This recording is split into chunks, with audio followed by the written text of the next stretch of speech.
Good afternoon, everyone.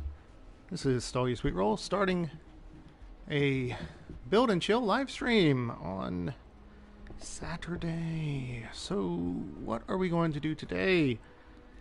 Well, let's see.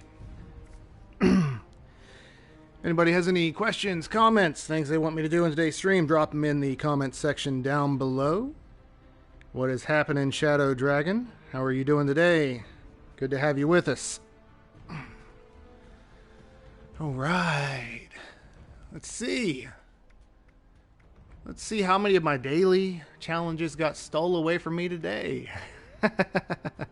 What's up, Toasted Cat? All right. So, starting off.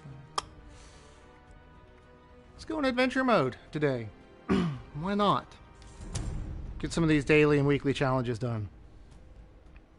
Hi there. 6:05 p.m. here in the UK. Hope you're good. Indeed, Psycho Badger.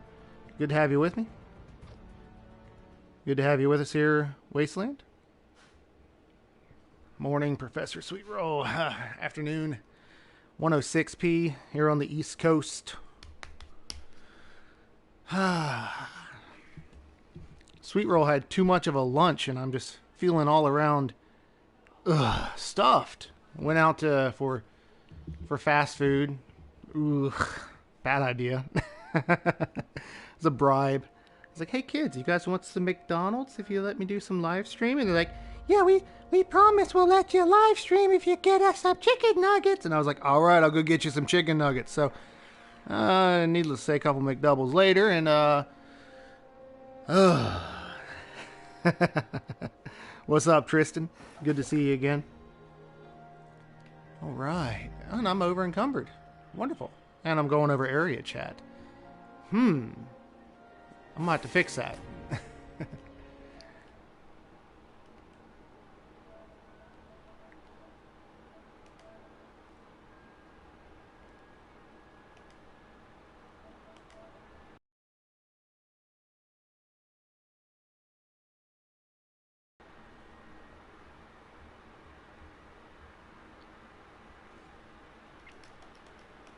Okay, my apologies. Hopefully everything is working.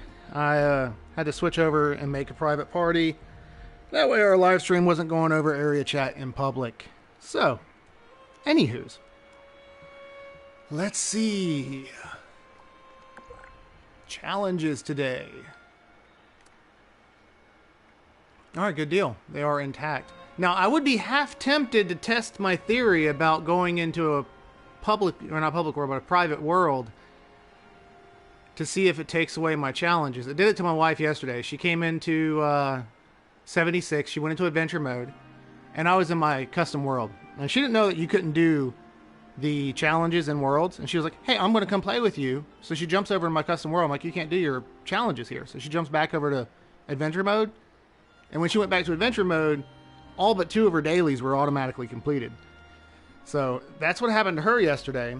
And the same thing happened to me, but in different circumstances. I didn't get on to do my dailies day before yesterday. I just went into worlds. And when I got up yesterday morning, I was like, okay, I'm going to knock out my dailies. And when I logged in to adventure mode, my dailies were auto-completed. But you know what? I'm not really enthusiastic about this season. For the sake of argument, to just test it and see if it happens, I'm going to go ahead, I'm going to leave this, and I'm going to go to a private world, sacrifice some of those precious score points to see if my stuff auto-completes. So, I have a theory that they will. I'm going to lose my challenges by doing this. But that's okay. For the sake of science and for education, for you guys and gals, as a word of caution. Let's see what happens. Let's see what happens. So that's how it happened yesterday. I had recorded the video clip, so I guess I could have went back to that and done it. But let's just see if we get it 2 days in a row. 3 days. Or three instances where going to worlds before doing any of my challenges in adventure mode, if it auto-completes my challenges. Bum, ba, bum, ba, bum.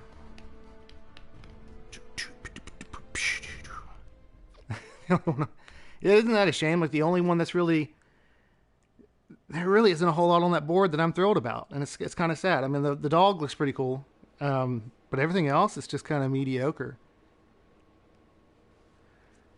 Where the windmill is on the map? It's a good question. Looks like something maybe crater, possibly. I don't know. It's a thought. Could be crater. I don't have a clue. So, the private world I'm going into that I made. There's this PvP thing that I've got in the works with Mr. Church and TNG. And if you guys are on Mr. Church's Discord, you may have seen it under the Westfest sub Discord. But anyways, a pretty cool PvP thing we're gonna do up here at Prickett's Fort. I've been decorating the fort, trying to build up some fortifications. We've changed up jump heights, so it's not.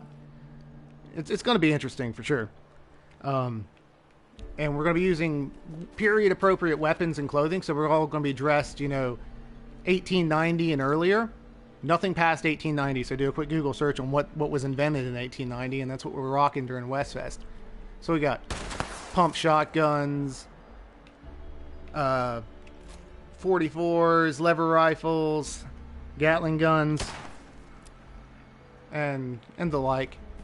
But yeah, I've got a Prickett's Fort set up, and like I said, been decorating over here for the Westfest event. It's gonna be a live stream we're gonna do, me, Church, and TNG in the future.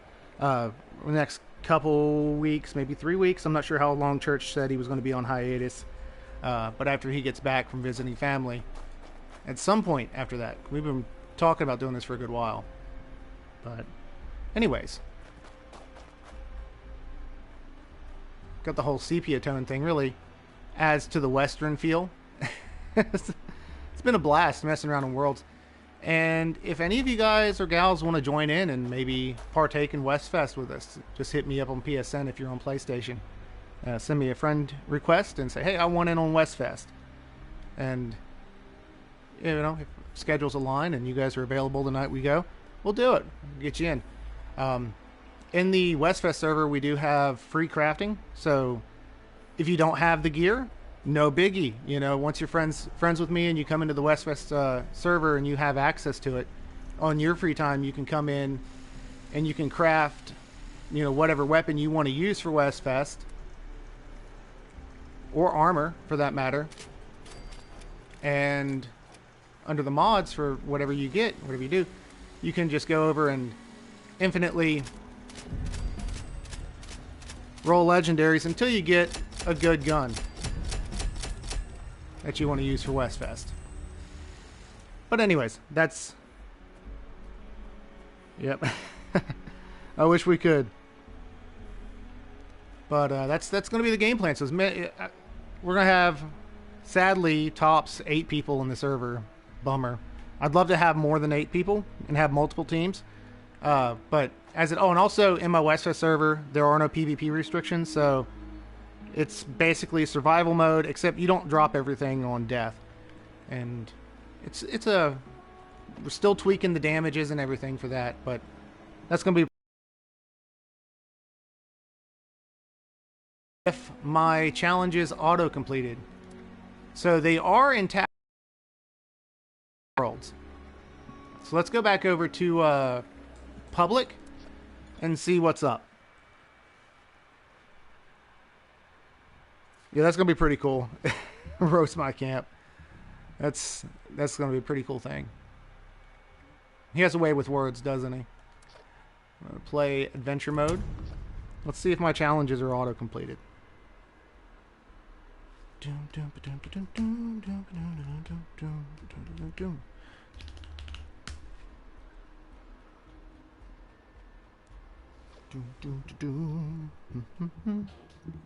Alright, catching up with chat here. Everybody I haven't said hi to yet. Fred, how are you doing today, bud? Didn't see your comment at first when it popped up. I said it's good to have everybody with us today. So the question is, what are we going to build? What are we going to build today? I have no idea what I'm going to build today. What's happening, Rob? All right. Let's see if my challenges are done. It would be nice if my challenges didn't autocomplete. We'll see what happened.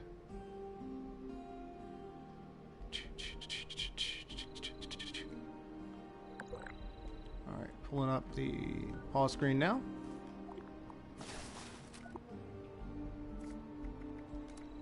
Okay, they didn't autocomplete. Could have been a fluke yesterday. So that's good to see. Good to see that I still have my challenges, especially with it being double score. So that said, let's get unover encumbered, figure out what the heck I'm carrying, and we'll go knock out some of these challenges real quick. All right, and let's see. Drop a quick F in the chat to pay your respects to the nuclear winter weapons that are gone. So now with nuclear winter weapons out of the picture, my main that I'm running right now, I'm running a prime quad explosive handmade, and I'm also running a quad explosive combat rifle. Those are my go-tos at the moment. But in regards to nuclear winter weapons, if you did have some nuclear winter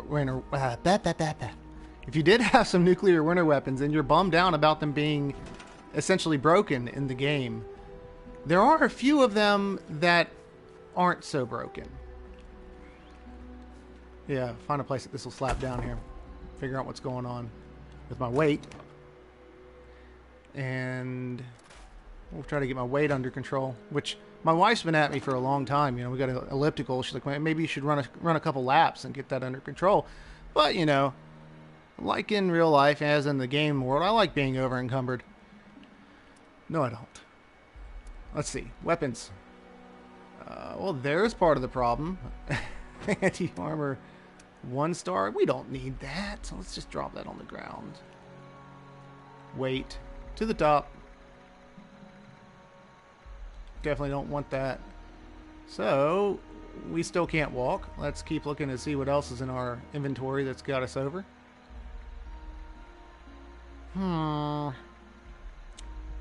Armor. Sort that by weight. I bet I got some power armor that I don't need. Maybe, maybe not. Shadowed cushions. That's just vanilla stuff. We don't need that. Apparel, food and drinks. Don't need all that. There's a problem right there.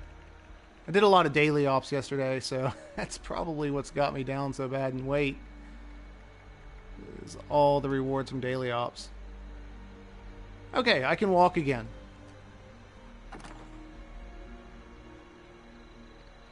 Words are very hard. Build a cultist, western, or a sniper camp.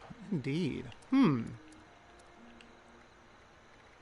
So, about those nuclear winter weapons. So here's something that I stumbled. I've got a couple of them in my box still yet. I haven't done anything with them. But some of them, if you can tweak the mods on them, leave the scope alone. If you can tweak the mods on them and get them to have negative range, like this one right here. This was a nuclear winter 10 mil, and originally it had like 400 and something range, and then they, you know, broke the mods on them, made it so that the scope. You see, it says I have 3 invalid mods on this gun. The 3 mods plus the suppressor, adding on the suppressor, keeping the 3 invalid mods, and then adding the suppressor, actually dropped my range negative 17. So when you go negative on any weapon. This is kind of neat. Now, it doesn't do massive damage, but it's kind of fun to mess with. Let's see. Suppressors, where was it? Right here. And I don't have any pistol perks on this character, so what I'm going to do is see, one of the challenges today was kill Scorched, wasn't it? Yeah, it was. All right, cool. So, hey, look at that. We've got a collision course going right now. Let's go jump in on that. Do do do do.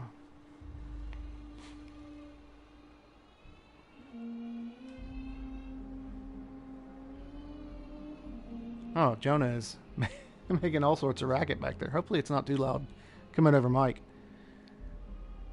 Do do do do do do. Yeah. Do do do do do. I'd kill to have like a faster PlayStation. His load screens are brutal. Remember when my younger brother came up for Christmas, he brought his PS5 and it was like 15-second load screens. It was unreal how fast his PS5 was loading into these, doing all these fast traveling and loading into the servers and everything. Alright, so.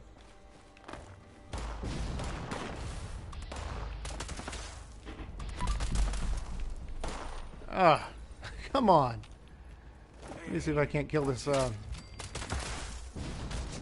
as you can see, like the hit chance is really high with this guy, but it's like fighting people with a long range feather duster.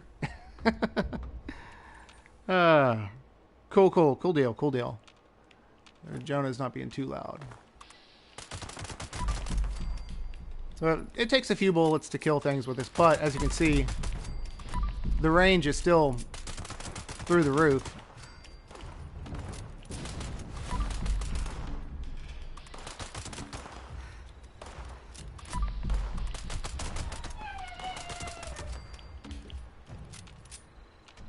All right, there we go. Let's get over here and kill some more stuff. But it's not ideal. Like I said, it just hits things at a long range. You can barely kill anything with it. It's a fun novelty, though, I guess.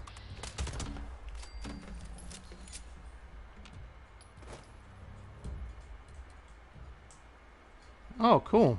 Switch to it. And I was actually thinking about that. I was at Walmart last week, and they had 1 terabyte SSDs that I think they were $88 for a terabyte solid state. So I was thinking about buying one because I'm still running with the OG 500 gigabyte one that came with it, and I've got like first gen PS4, not even the revised model. So it may make a huge difference for sure. I know my wife's PS4 loads faster than mine, and it's second gen. It's not the slim, but it is the revision of the original model. Her hard drive's a little faster than mine, so that could make a huge difference for me. Let's see. Let's switch to a good gun now. Oh, this one's pretty cool. I don't know if it can still be done, but this plasma rifle, it's got a particular order of mods on it that converts it. It's a flamer, but it shoots projectiles. So that's a pretty cool gun. Let's go find some more Scorch to kill. We'll go down to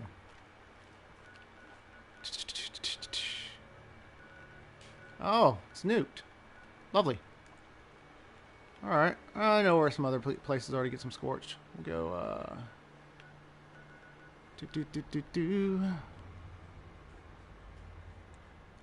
Let's see. Here. Get a few Scorched up here.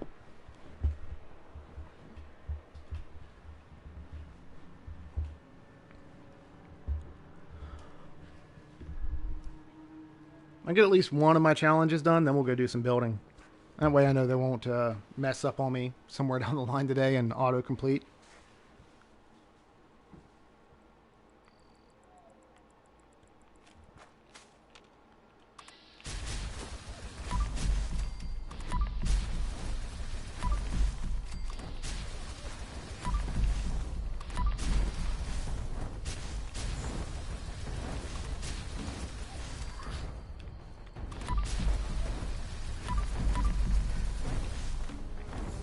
Of course, it's not very good against Scorch Beasts, especially at range.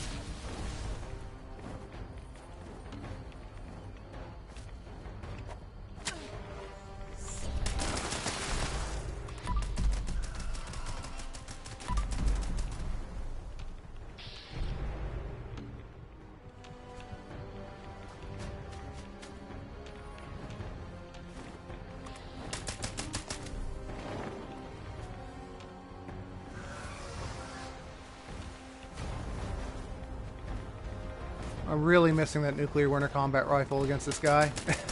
He would have been dead like 30 times by now. Alright, so there's the Kill Scorch challenge done.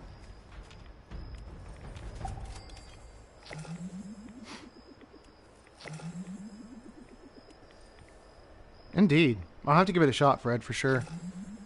Maybe, I don't know, maybe in a couple weeks. Maybe after I get my Google money. I don't know. They finally confirmed my bank account, so now I'm just waiting on them to cut some of my ad revenue to me. I don't know how much it's going to be. Probably not a whole lot, because they got to take taxes out, and it was just the minimum that... Anyways. But maybe I could use some of that and reinvest it into the channel. Get a better hard drive. Alright. Okay, so we've got one of the daily challenges done. That's good enough for me for now. Let's jump to my buildy character and let's build something. Do.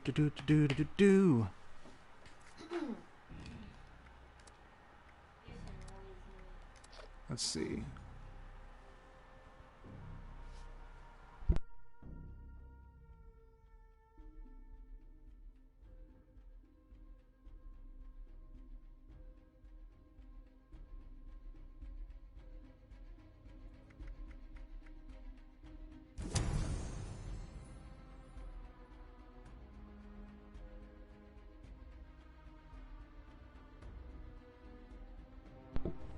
Do. Building world, please stand by. We're going to be building. Don't know what we're building, but we're building. Let's build something lore friendly. Might even move the test camp location somewhere new. Who knows? Okay. Doom.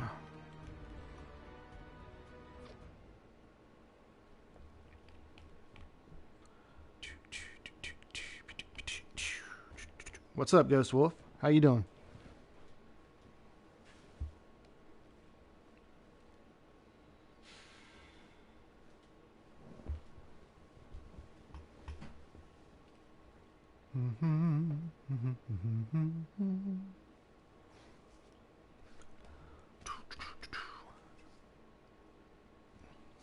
Maybe I should start busking, get my guitar out and start playing it. Who cares about ad revenue? Let's play some music. I don't know. Waiting on these long load screens. Somewhere in the bog. It might be. So do we want to go on a windmill hunt or do we want to go building? We could go on a windmill hunt. Oh, I haven't leveled this yet. So last week we built the Cryptid Hunter's cabin on this character, start to finish. So if you guys were interested in this build, you can go back and check out last week's stream. After this week's stream, we had built the Cryptid Hunter's cabin. So let's level this guy, I guess. Yeah, we'll level it. Let's kill these Scorched first. Then we'll level it.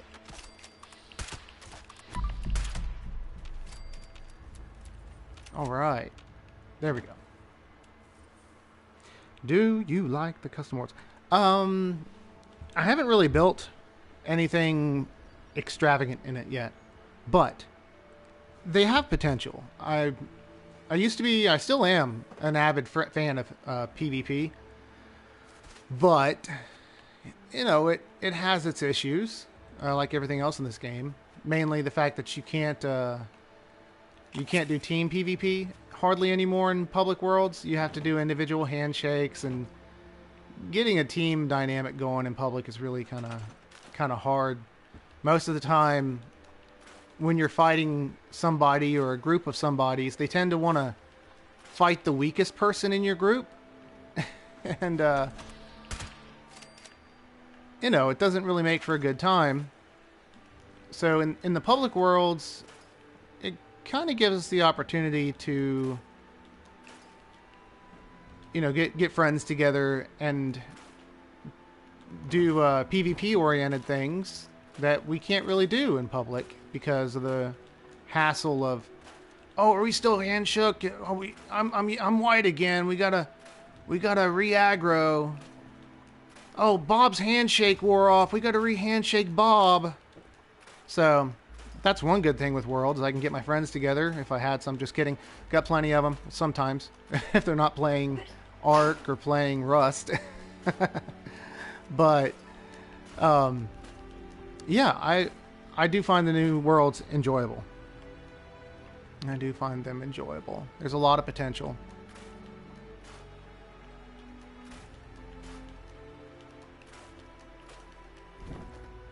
As you guys and gals will see soon whenever we do West Fest, which is a little thing I came up with a group of friends doing a Western style PvP match. And we're going to go full on with it in a custom private world with everything. Am I going to do something spicy with the Halloween update that comes out? Yeah. I do have a fear about it, though. I've seen the data mines for the new Halloween camp building set.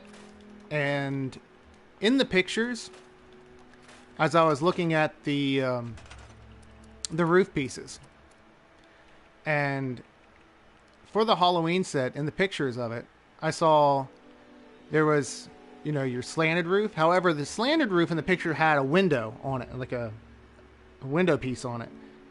And then they had the flat roof. And then they had the corner roof, right? But they didn't have a plain slant roof that didn't have a window. So I'm nervous that Bethesda made another oversight with their roofs. And speaking of stairs, I do have some complaints about the stairs. I don't know what it is, but Bethesda, short of these vault stairs, right? The vault stairs and the Nuka-Cola stairs and these guys, none of the other stairs have kickboards. What is their hang up against kickboards? Even the new Halloween stairs, as ornate as they are, don't have kickboards. Why? Why do they? What do they have against kickboards? What if a guy just wants to put in a nice set of stairs and have a crawl space that you can't see through? Because like if I swap to, let's say I'm building one of my stairwells, right, and I swap to these bad boys right here, or I change to these ones, or these. If I have a doorway right here, you can't walk through the doorway. It stops you from going through the doorway. So it's like, come on, Bethesda. How can you not have kickboards on stairs? It's just so frustrating. And what would be inaccessible? This back here, of course. Okay.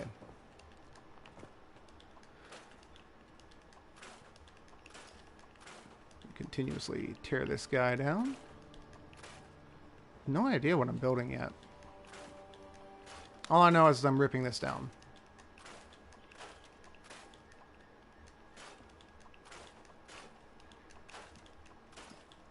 We could look to Google for some inspiration. That could be fun.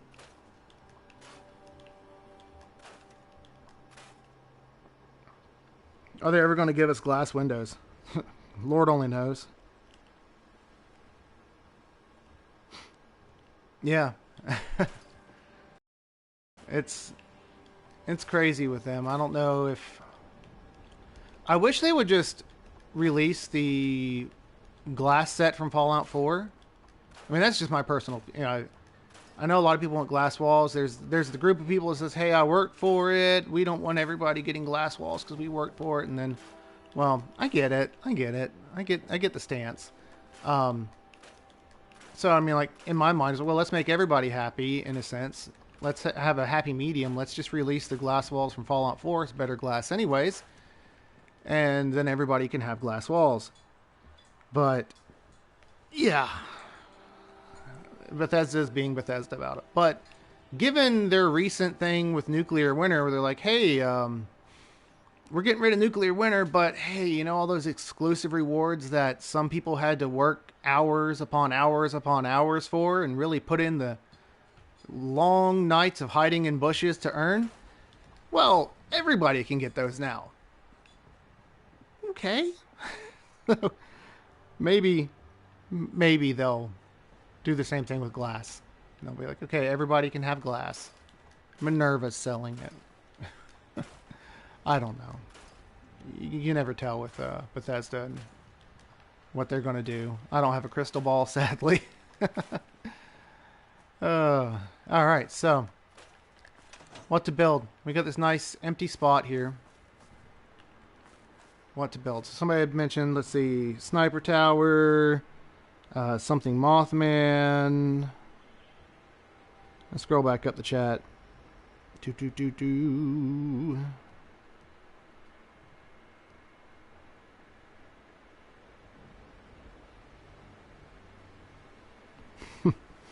Worked for it. It was free. I don't care if they give them to all. Well, I mean, think about it. The glass walls, they were ranked 99 a season 2. Now, there were some people who paid upwards of $100 to buy their way to the glass walls, which, whoever you are out there, my condolences to your wallet. And then there were others who put in the labor to get on this game every day, do the daily challenges, do the weekly challenges, grind out the repeatable challenges to earn the rank to get the glass walls off the score. Whether or not that qualifies as work to you, that's you know, however you want to shake it. I mean, that's you know. But anyways, like I said, a happy medium to me would be for them to release the glass walls from Fallout 4. Like I said, the glass walls from 4 were far better than these glass walls. I can't stand the thick metal frames on these guys. Absolutely hate them.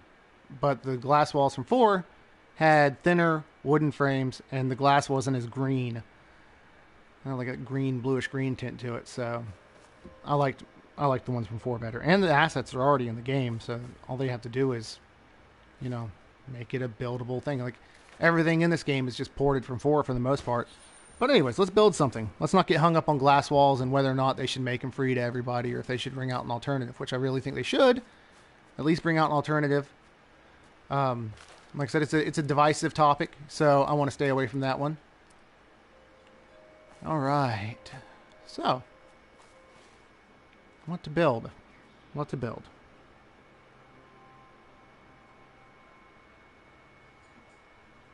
Let's see.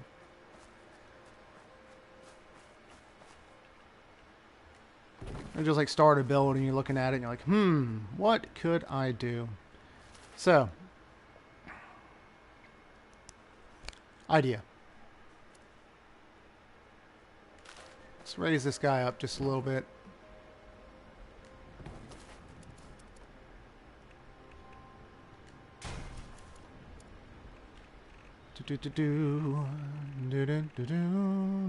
Use contemporary walls. And this trick will work with either contemporary or be accessible. So I'll store this guy.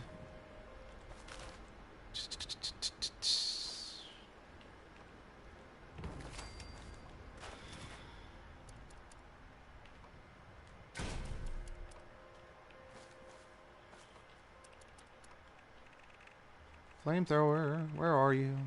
Here you are.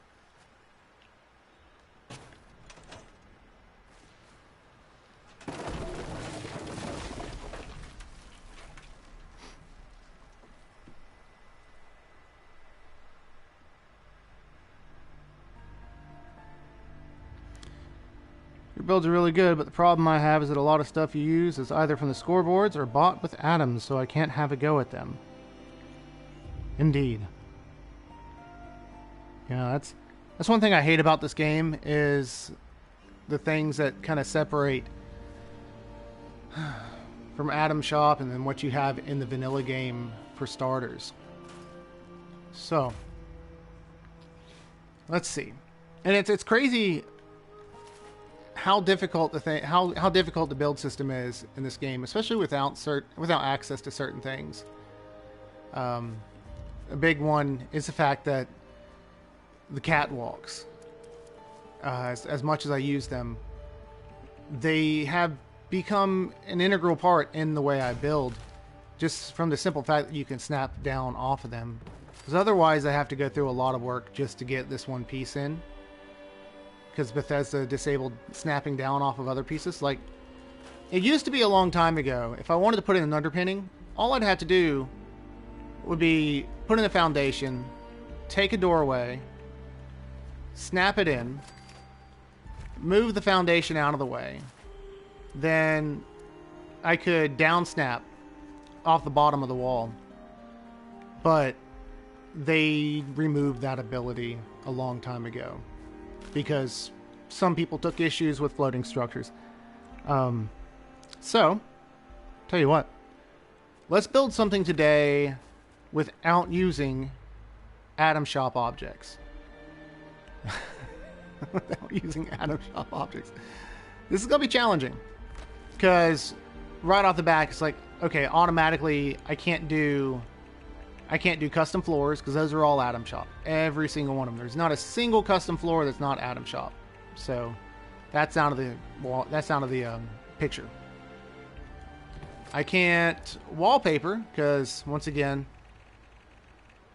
everything's Atom Shop. So no wallpapers, no custom floors, no junk walls, no half wall. Okay, let's do something lore friendly with no Atom Shop. Okay. Let's do the wooden.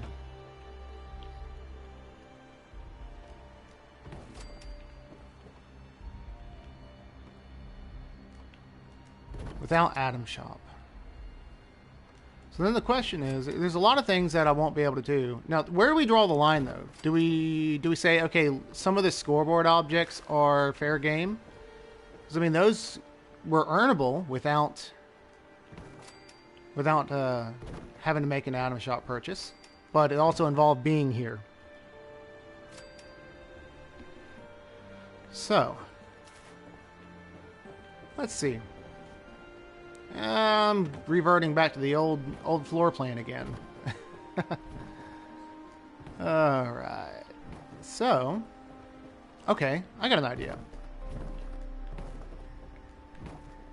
No Atom Shop stuff. So we're going to do a 4x3.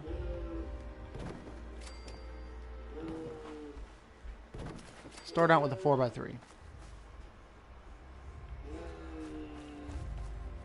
And on the side,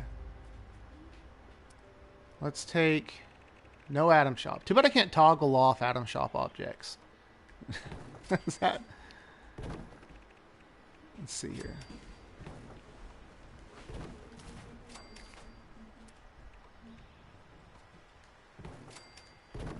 Oops.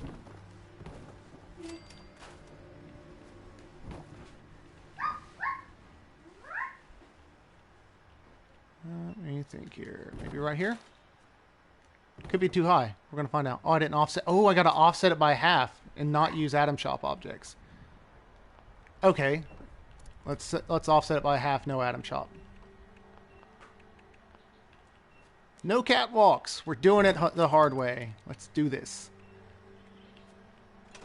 Oh, I was outside of my build area.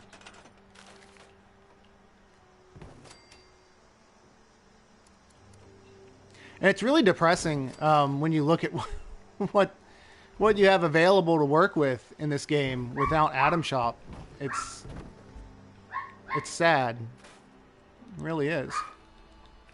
That's Jonah barking in the background, by the way. He's...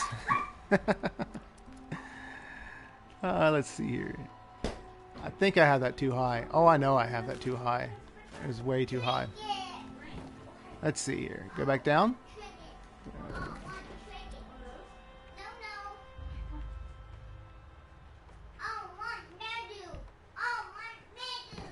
Alright, let's see. Get this guy in right here. This guy up here. Still too high. It was kind of funny last week on stream.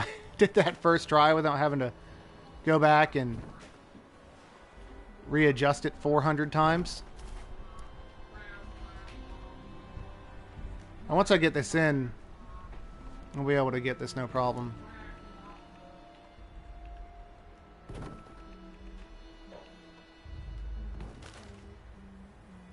Okay, that'll do.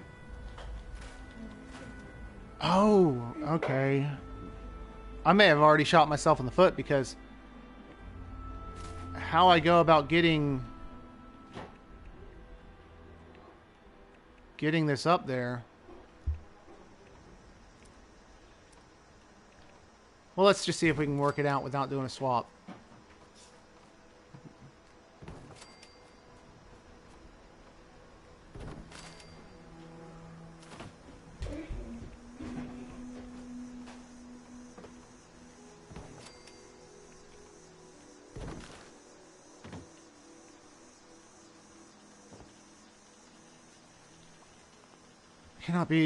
Would not be accessible. Okay, so can I get it without Atom Shop stuff?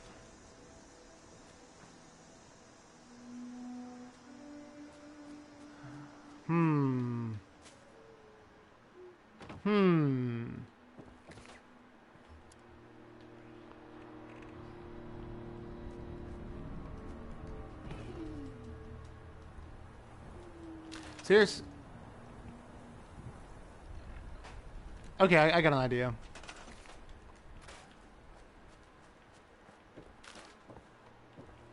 This is this is insane going about it like this, but how in the heck am I going to tie that back? So we got those guys on it just goes to show how freaking insane this game is, and the fact that we got to go through all these backward steps to just do this. But here's what we're going to do. We're going to temporarily support those roofs right there on that wall. I should be able to delete these guys off the front. And then from the back side, no Atom Shop. Replace to a flat from here. There we go. So we've got that done, no Atom Shop. Good deal, good deal. All right, while we've got this placeholder here, let's go ahead and snap to the other side of the house, because we're going to do the A-frame on both sides. So we're going to store this for now. 1, 2, 3, okay. 4, and then this side right here. This goes ahead and holds our height where we need it. It's really crazy because this is like a quick step with the catwalks. So highly recommended if anybody wants to build super complex stuff. If the catwalks are still in the Atom Shop, or next time they pop up in the Atom Shop, buy them. They are well worth it as the most valuable item in my arsenal for this game for sure. Alright, so now I need to shift this back. While I got this here, 1, 2, 3, I'll go ahead and do these walls over here.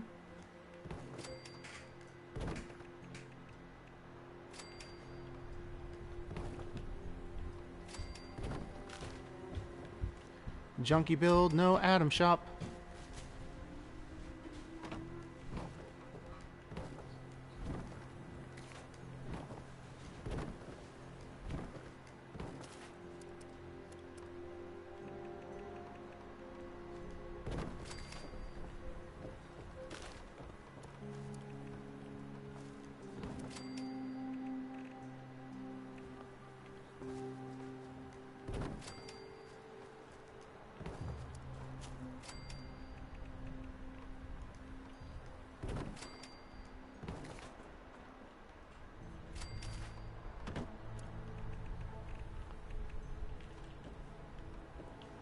Sorry if I'm being so quiet. I'm like in full focus mode over here. Alright, so we're deleting all this out. Get rid of that. With this tied back to that wall, we can replace these to a flat, because these corner pieces can go to a flat by default. There we go. That's in. Okay. Oh, now we've got to bring these guys back down, and I got to offset this middle by a half again. So once again, no Adam Shop stuff, no stairs, half floor.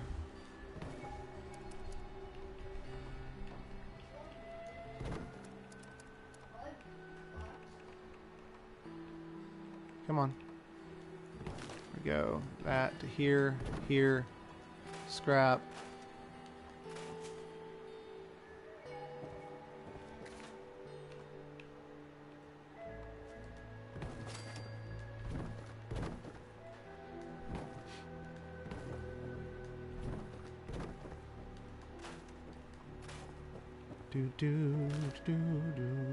Walls. Double barn. Getting there, getting there.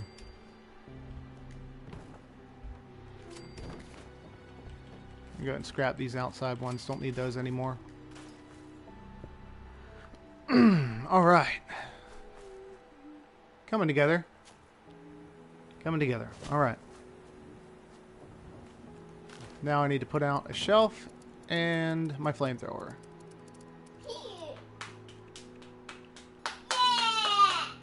Yeah, buddy.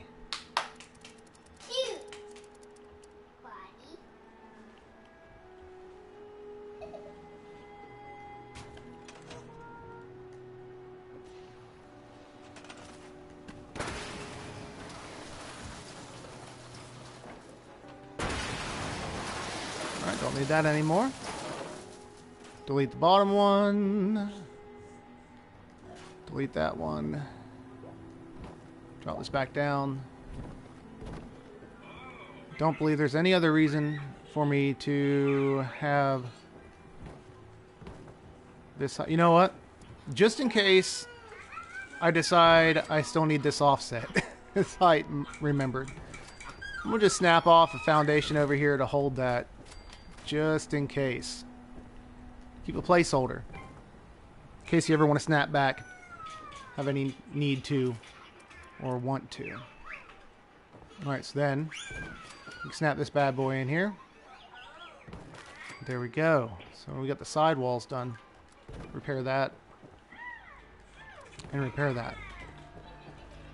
I have no idea what I'm going to do on the interior of this house for the floor plan, but I'll figure it out.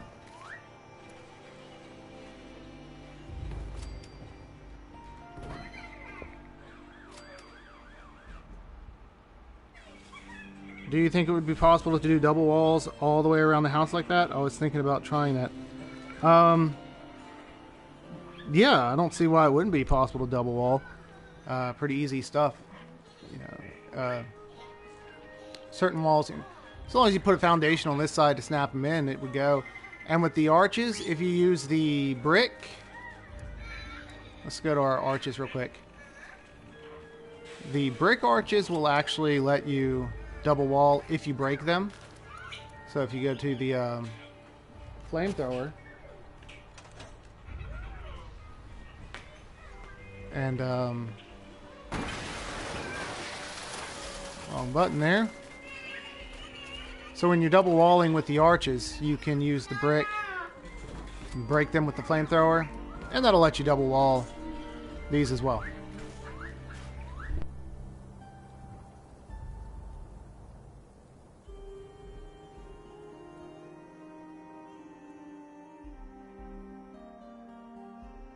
Is there anywhere I can find the flamethrower? Yeah, it's a quest reward for doing. I keep thinking it's Ella Ames bunker. Just Google it. Where to get the flamethrower in Fallout 76. I'm fairly certain it's one of these quests right up here in the maybe Abby's bunker or Ella Ames. I can't remember which one, but there's a quest involved, and when you finish the quest, you get the flamethrower plan as a reward.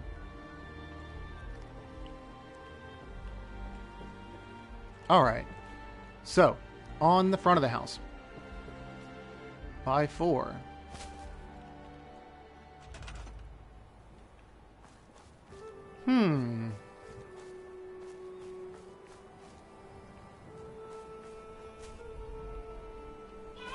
How much of a glutton of punishment am I? Glutton for punishment am I? Okay, so this is going to be nuts. So what I'm going to do is I'm going to float a 3 wide. So we've got 4 across. We're going to float an A-frame that's 3 wide at the top. So let's go ahead and get an offset right here.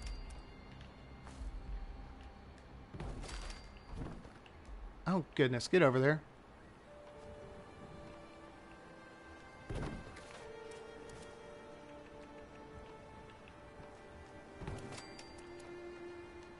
Back down. That didn't snap where I needed it. Need it right here. Store these. Alright. Let's store one of these for the moment.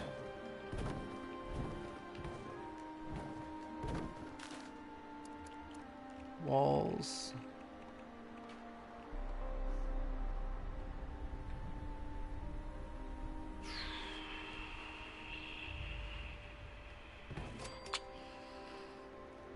I don't know if this is going to work. I want this to work. I don't know if it's going to work, but I want it to work. But I want it to work. Okay. All right. Okay, let's go ahead and snap off this and come around here. Oh goodness, get over here. I'm like thinking in my mind, is this going to work out the way I need it to? Gosh, I hope it does. Okay.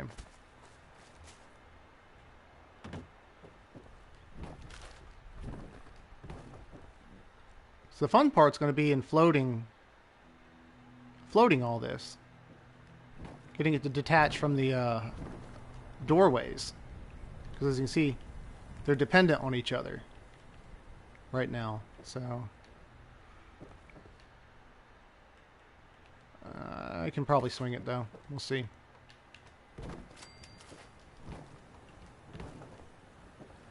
Hopefully it won't be too big of an issue. All right.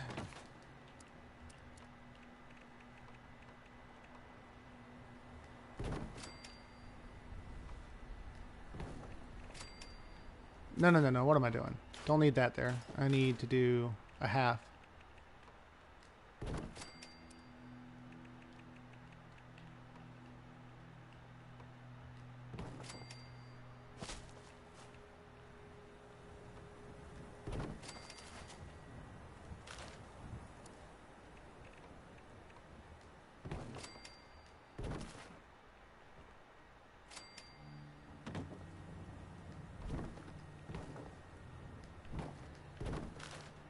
I didn't need to bring that one up.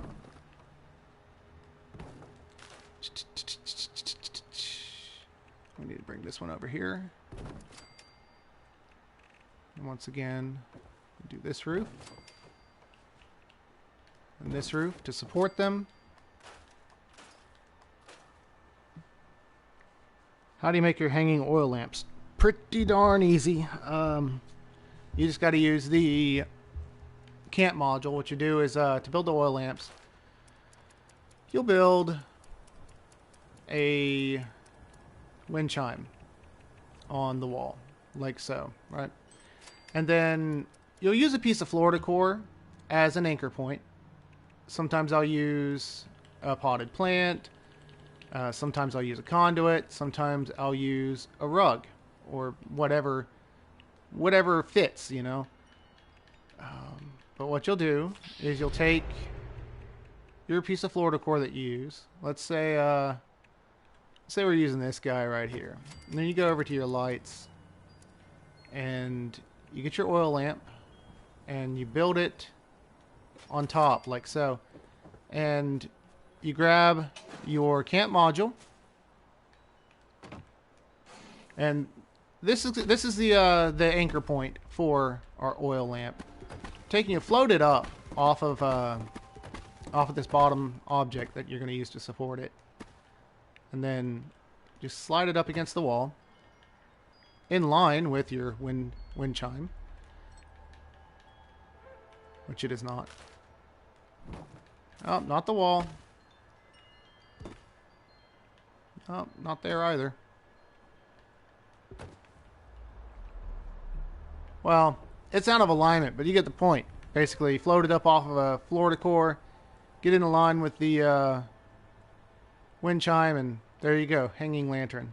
That's how I do it. Like I said, I'll use different objects to hide it, be it a conduit or whatever.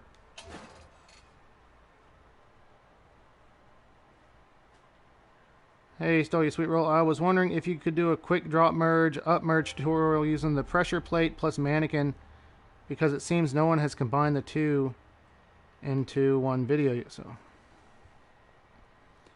drop merge, up merge tutorial with the pressure plate plus mannequin and the camp station. Okay, so I guess I just kind of covered the camp station up merge thing just now. So let's go ahead and cover the pressure plate then. And thank you for the super chat, by the way. Do appreciate that, bud. That is very appreciated. So our pressure plates, what you can do with these guys is, you know, a lot of people say put power to it, but what you can do is after you build it, hit activate first off. And the pressure plates, they're activated by proximity.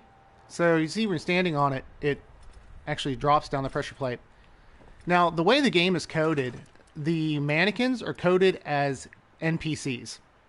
So NPCs have the same proximity detection as the player.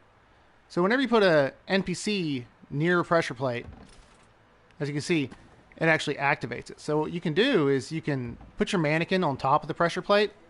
This will allow you to move it around wherever you need it to do your merge. And then when you're merging, say we're putting, I don't know, some decoration. Say we're putting some stash boxes in here. Sticking to the no Atom Shop thing, even though the mannequins are Atom Shop. But let's say you don't have a mannequin just stand on the pressure plate. But if you do have a mannequin, you can kind of stand back and you can repeatedly place the object that you want to merge on top of your pressure plate until you get the merge where you want it. And it's a lot easier this way than having to stand on it, because you can actually see the things come together. So yeah, that's how that works. Pretty nifty trick. I wasn't the pioneer for that one. Mr. Church was the first one I saw to showcase it in a video. However, he got the idea from one of his, I think, Patreons and Discord members.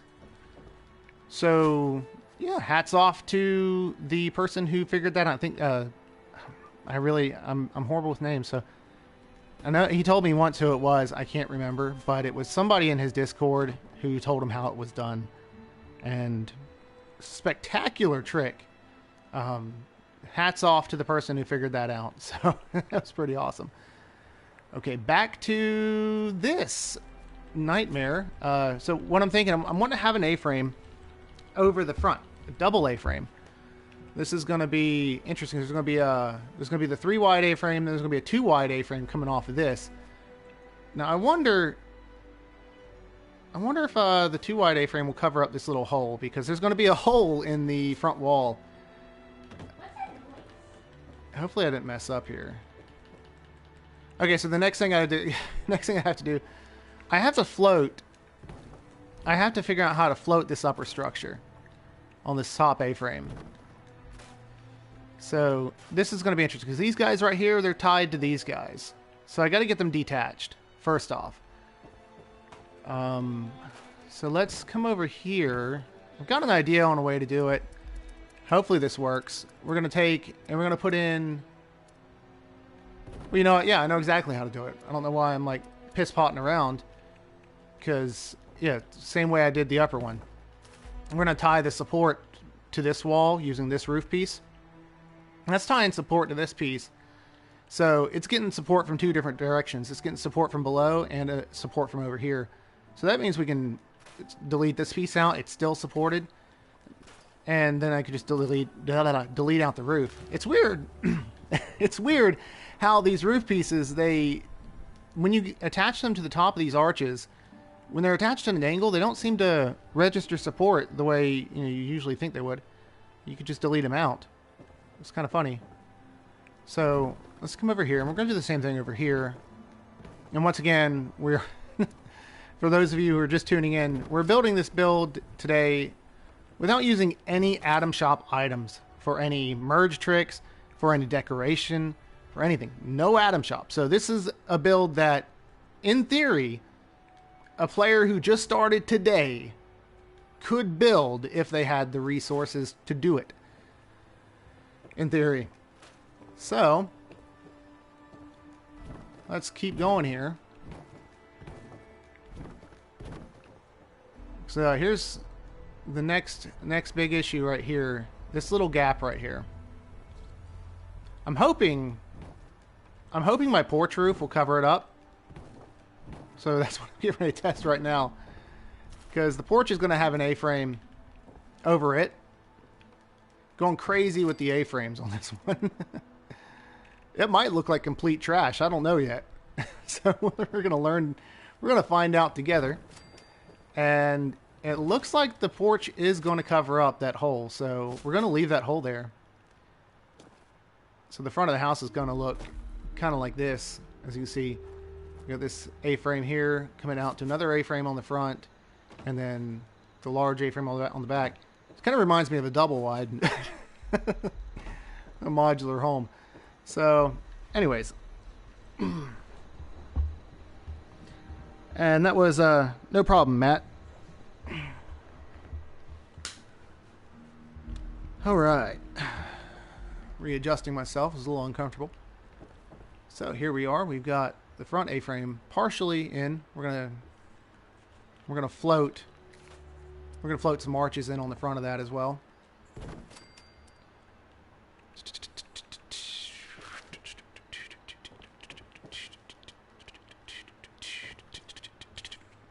I'm gonna see if I can lower this any. I might be able to.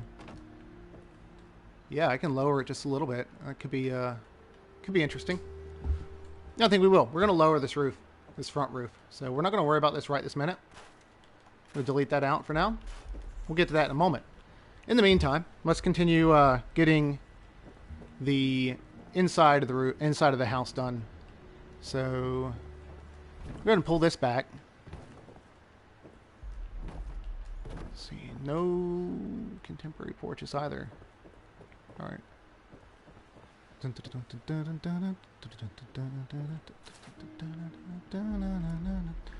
All right. Okay, so from the top, this guy's going to come all the way across.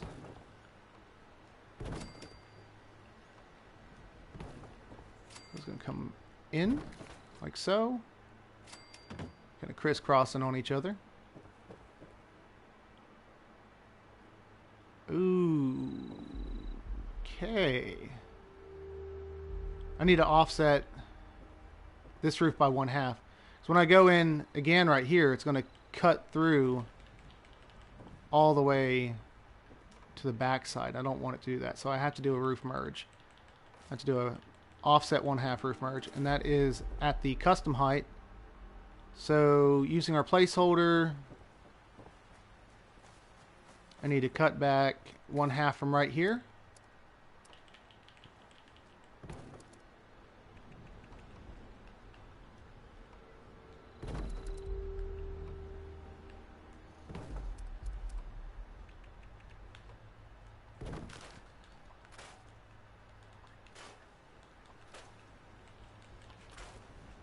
Alright, we're cut back 1/2 as you can see. So what we're going to do is we're going to have to burn that roof out with the flamethrower. So let's try to get up here. If this doesn't work from this side, I may have to... I could probably get both with one shot from here. I'm hoping so.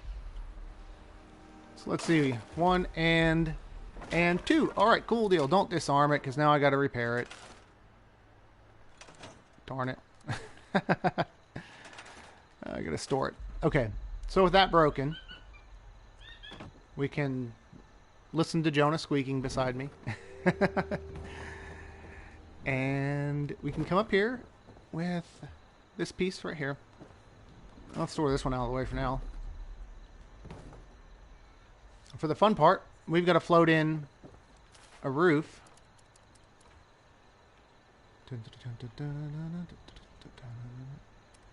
Can I get a roof floating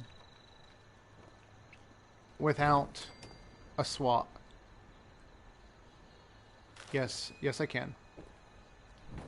Same process as earlier. I'm going to come off of this wall right here. The standard roof pieces. We're going to go with this one. And this one's going to allow us to have support to snap in. To snap in. Come on. You know you want to, game. Snap in this roof. And as fun as this is, come on now.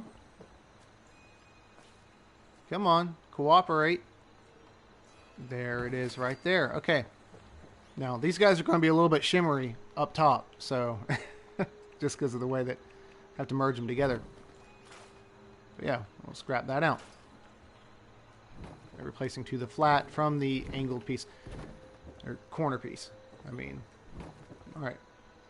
So, that's that. We got that roof piece in, and we may as well leave that burned because it's going to have to stay burned. The whole roof's going to have to be broken. Every bit of it. To get all the pieces in because they're overlapping back here. Alright. So, we'll have the front put together here in a moment. This is coming together very slowly. Oh, man. Love it. So, we've still got our placeholder back there for the custom heights. We're going to keep that in place just in case we need it, which we likely will. Front porch. And once we get... The roof is going to be the hardest part of this build. Once we get it done, everything else is going to go... Well, hopefully it'll go very smoothly. How low do I want to drop this? I think right about here, maybe? That's just a small step, but...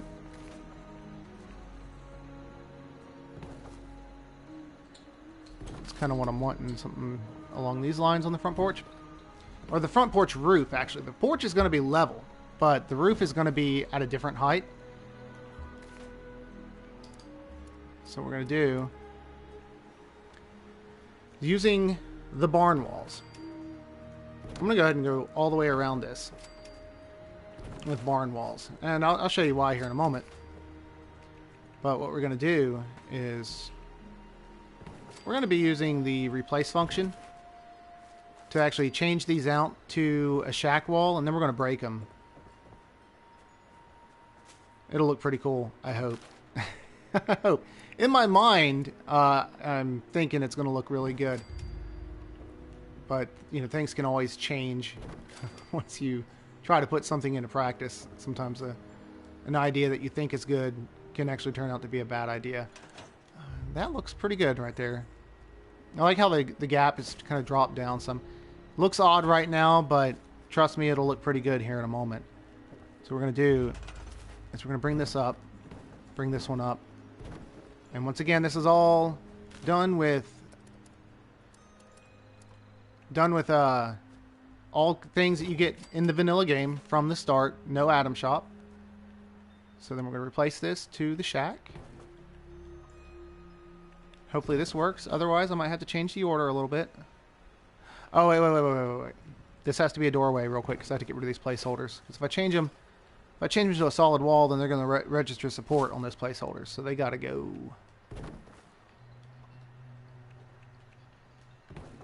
Right, and there we go.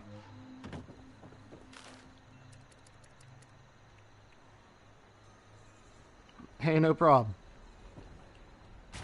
It's not a problem. Now, I was had a bit of builder's block, you know, when we first started the stream. I didn't know what I was going to build, so you kind of inspired a spark of inspiration in the whole building without Atom Shop stuff. So, yeah, we'll see what we can come up with. I mean, we could come up with something really cool. That's being really optimistic, and, you know, not being able to use the wallpapers, that's an added bit of challenge.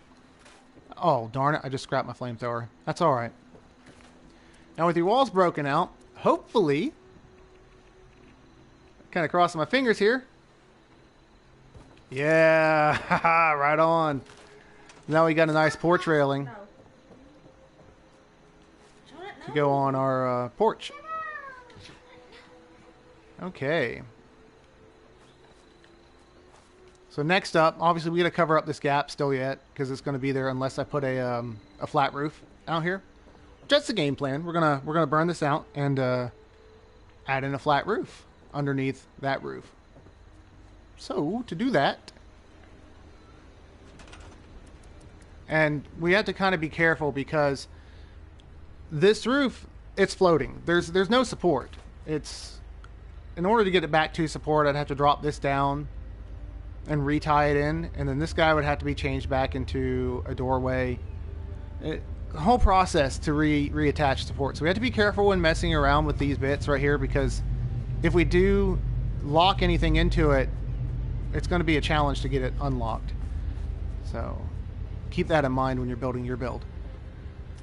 Okay, walls. So on the something we're going to build with these shack walls. These shack walls are really nice for building lore friendly and just having a nice build set in general to work with to build without having access to Atom Shop items. This is a nice build set for use for that. Duh. So, as you can see, we got these guys in. We need a flat roof to go in on this. And it's going to come in and it's going to line up a little bit below right here. So we need to burn out those roof pieces. So let's see if we can get up here to burn them out. What's the best way to do it? I think I'm gonna use a set of stairs and a floor to burn them out, to be honest with you. I think that's going to be the easiest course of action. So we're going to build ourselves a little scaffold here. A little half floor off of it. And we're going to go up here and we're going to burn out this roof.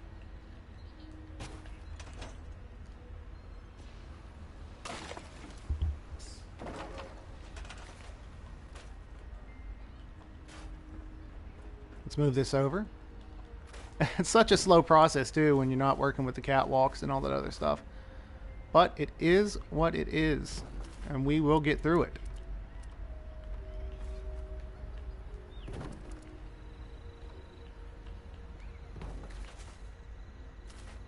Stored. Did I delete my last? No, I didn't. Okay, good. I could go and build another one if I needed to, but let's do that. Stored. Okay.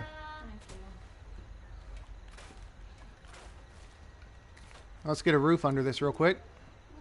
Maybe. Maybe we'll get a roof under it. Roof. Alright. This flat guy here, and he's not gonna... Maybe he will. Alright, come on, go back. I don't want it to go that way. I want it to go this way. Yeah. Intersecting. Okay. Could it be intersecting with the door? What are you intersecting with? Why?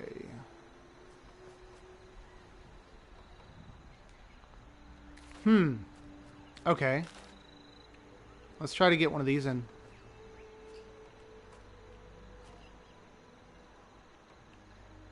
Come on. So it'll, what the heck? Okay. So that snapped over here. And I was able to scrap that out. I always love it when this game throws a curveball at me. Okay. Is it the roof that's keeping this roof from going in? Let's get rid of this wall just to have less clutter in the way. So I'm not quite understanding what's going on here. Thank you, thank you. This is baffling me because it should go in. There shouldn't be anything intersecting with it. And for some reason the game is insisting that there's something intersecting. And that's frustrating. It's extremely frustrating. Because all I want is to just get that in like that. Now that was a swap, so... Okay, that works. Alright, so now I've got to burn this out to get a roof over that. Probably, most likely. Let's just give it a shot and see what happens if I try to put a roof over it. Yeah, nothing at all. Oh, I used asbestos on that by accident, but you could have used the... Anyways. Let's fix this back to the proper flat. Okay, floor. Stairs. Another floor. I'm not even paying attention to how much time we spend on this build, but hopefully it'll come out looking pretty good. And then all that'll be left to do is to furnish it. And that's where it gets really hard when you're building, especially without Atom Shop stuff.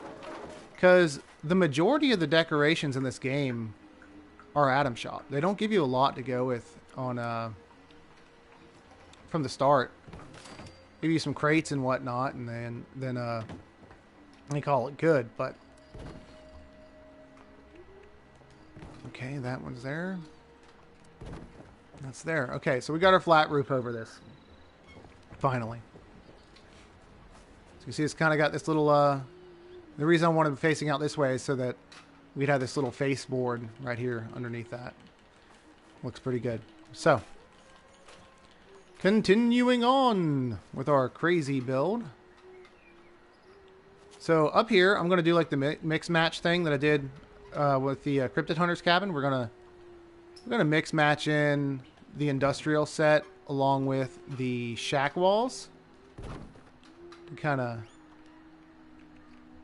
get a mixture of different textures and designs going on the front of this house, like so. Just the way that kind of crisscrosses and mashes together. Then it looks really good.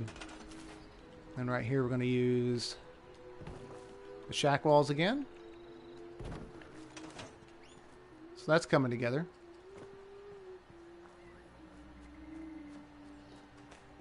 Alright. Then on the inside, we're going to go ahead and put our walls back in.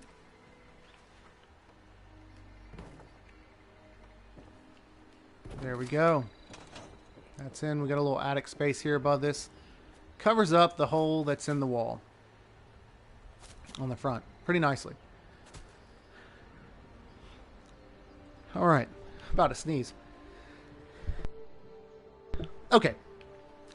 Alright, so now on the side, we can kind of mix match this as well. Let me open this up and see if... not too bad. Cuts in a little bit, but it's not too bad that it's going to cover up the window, so it's still usable. What's up, Finn? How you doing? Thanks for joining us this afternoon. We'll make this that, and then go to this one. And then same thing over here. Industrial there, and the shack over here. So you see, like, we got this little L shape, and once again, mix matching in the different textures on this wall.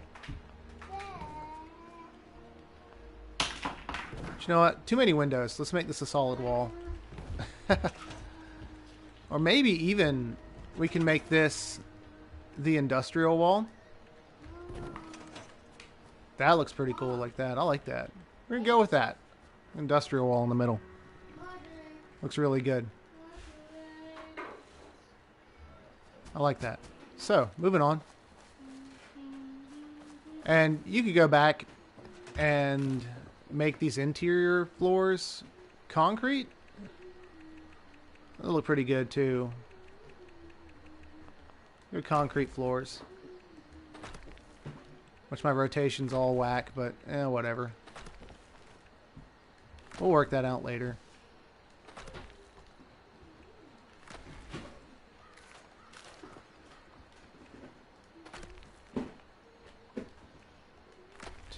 And there we go. It's coming together very slowly. So we got a lot of floor space in here to fill up. This could very well work out to be a good 2-bedroom, 1-bath, probably enough space for 2 bedrooms and a bath in this house with the amount of floor space we have. So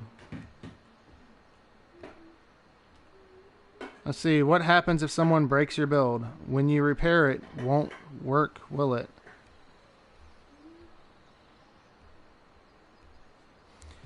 What happens if someone breaks your build? When you repair it, won't work, will it? When somebody breaks my build. In what regard, you mean like if somebody nukes my base? You just hit repair all, and then these guys on the front you'll have to re-break with the flamethrower, but yeah, it's totally, keepable as far as, This guy right here I'm going to change to industrial. Yeah, I don't like that industrial wall. Alright. And let's see. This side wall here. So we're getting...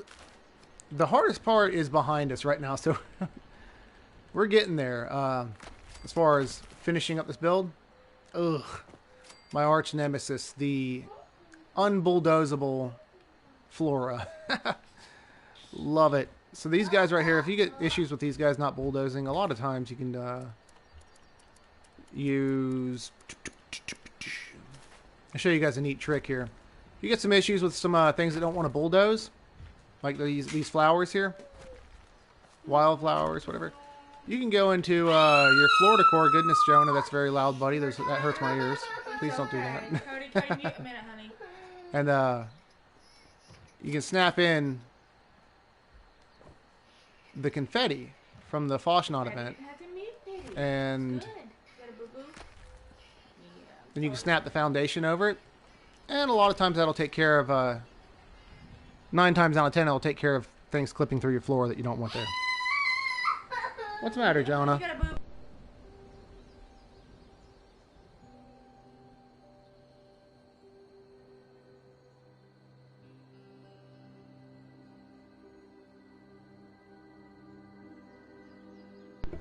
Okay, so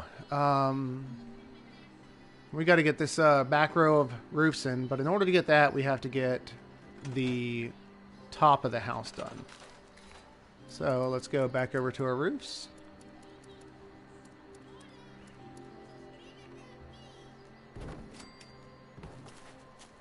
We get this row in. Now, this whole row of roofs has to be broken out in order to get the bottom row in. And we have to do the same thing up front too. We have to break this roof out and this roof out and snap in this row of roofs, and then we got to break this row of roofs too to get this front row of roofs in. And then we got to break it again to get this roof in on the bottom portion of this front A-frame. So let's see, let's get to burning. Now this would be a lot easier, and say you're a newer player, you don't have the flamethrower trap, and even a seasoned player, if you've got a friend, this is a lot easier with help. So if you've got somebody who can break your stuff for you using PvP, do that.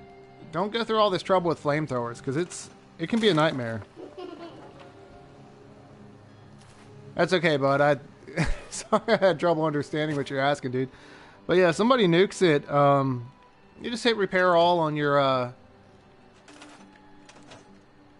your camp module, and it should be alright. It'll work out. You just have to go back and re-break the things that you intend to be broken.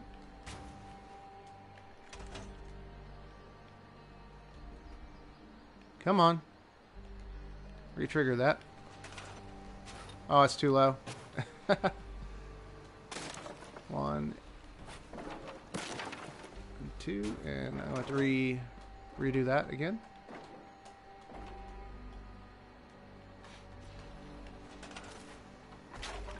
Alright. So with that, we can go and we can put in this row of roofs here.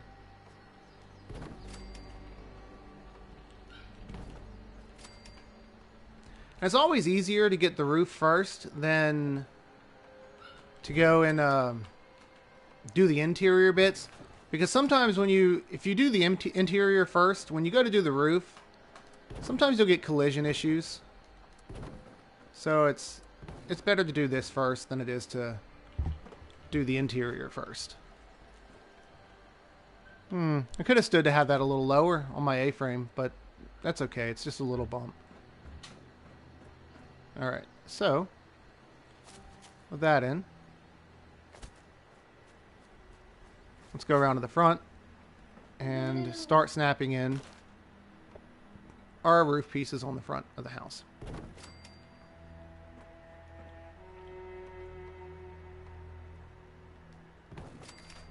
Okay, so now we got this roof piece, and now we got to go and we've got to burn the middle pieces.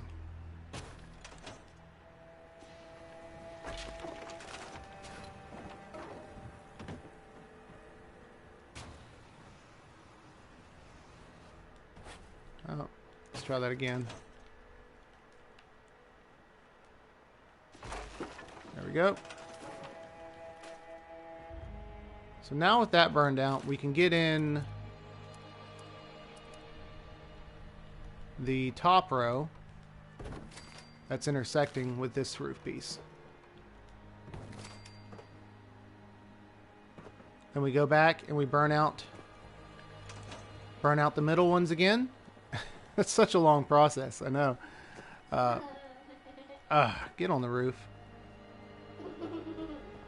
Let's see here. Come on. There we go. Get back on the roof, and we're going to burn that out again in the middle.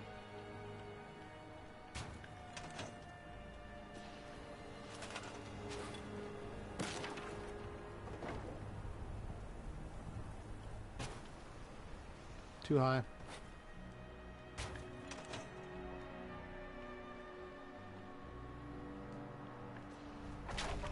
Darn it. Quit falling off the roof. Okay. Alright. We're almost there. Couple more pieces to snap in.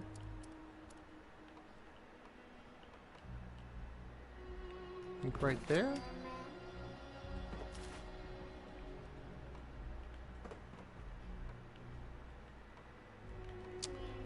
Quit falling through the roof.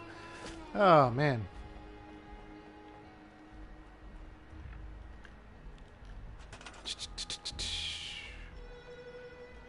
Okay. I know watching me build is like watching paint dry. So slow. Oh, it's funny though. The complexity of some of this stuff can be a right pain to get it to go. I gotta burn out these two roof pieces here. I gotta burn out this whole bottom row. We're going to try to hit that from right here. Probably going to have some unintended casualties with my wall pieces. Because, yeah, I'm going to be shooting through the wall. Hopefully hitting the roof.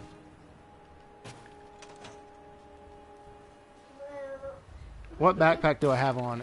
This is the backpack that's included on the traveling leather coat. So it's part of the outfit. It overrides your default backpack that you're wearing. So it doesn't matter what you put on, it shows up over top of it. Alright. Let's get this down here. Oh, I didn't even burn the one that I was after. Oh, what the heck.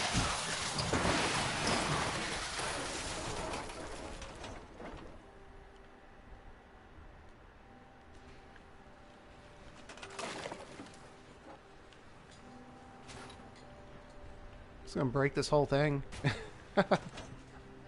Yeah, there's a good thing that I got to break this entire roof practically to get the other roof piece in, because it's all got to be broken out anyways, because we got to build a double roof on this home.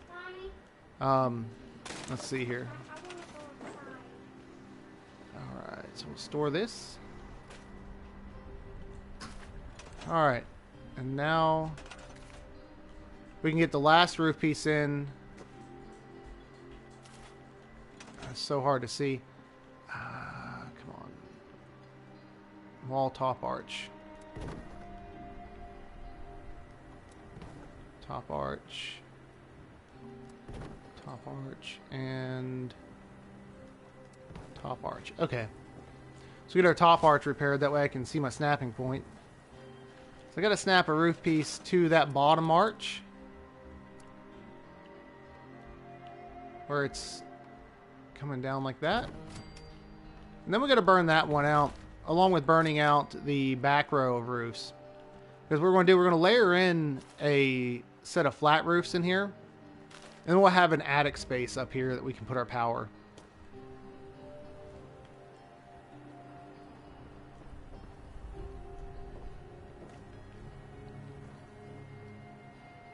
Alright, so let's get the flamethrower back out.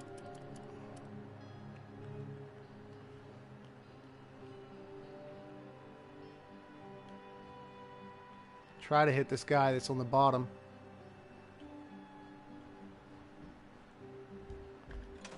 No.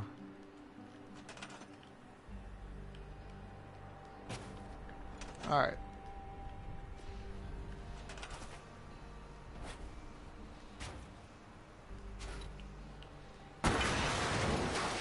We broke something, didn't we? Didn't break what we were after, though.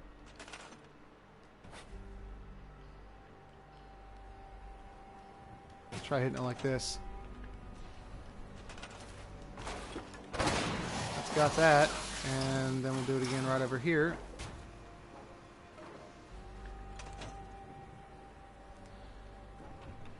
Need someone on Xbox that can build with the creative and the architectural skills as you to build my camp. I tip well if anyone's interested in doing it. Indeed. Sadly, I'm on PlayStation. And what's happened? For joining us? Alright. Wrong button. Okay, so let's try to burn that out. I don't know. Can we do it? Can we do it from here? To turn it? I don't know. Let's just hit it. Let's see what happens. Alright. Let's burn it all down. Building camps with fire. It's the most counterintuitive thing. Let's fix this again. Okay. So here's the plan. Maybe if I go ahead and get the flat roof in above this, maybe I'll have a good place to set up. No, I won't. No, I won't. Because the well, maybe it will. I don't know. We'll see. Let's see here. Let's get this in right here. No, not up there. Right here. So the existing piece, because these roofs up here. So I guess we're going to go ahead and we're going to build ourselves a scaffold coming off of this flooring piece right here. So let's take this back and down just a bit. Stairs. Some half floors up here. Yeah, we might be able to do it off this. Let's give this a shot. A scaffold all the way across here. And once again, for those of you who are just joining us, we are building without the use of any Atom Shop items. So that's why I'm doing things the hard way this afternoon. No Atom Shop today. But I assure you, what we build is going to look pretty spectacular. Oh, that's not the flamethrower.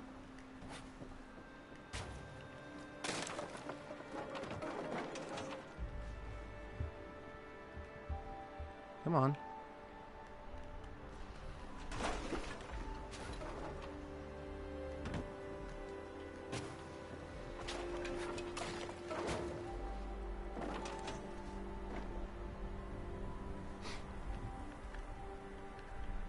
Appreciate the subscription, tall boy.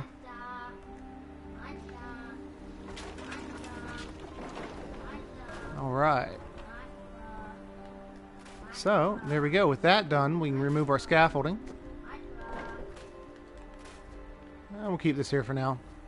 So now that all the upper roof pieces are gone, we can now go on the inside and finish out our second layer of roofs to cover up the attic space. And there we go.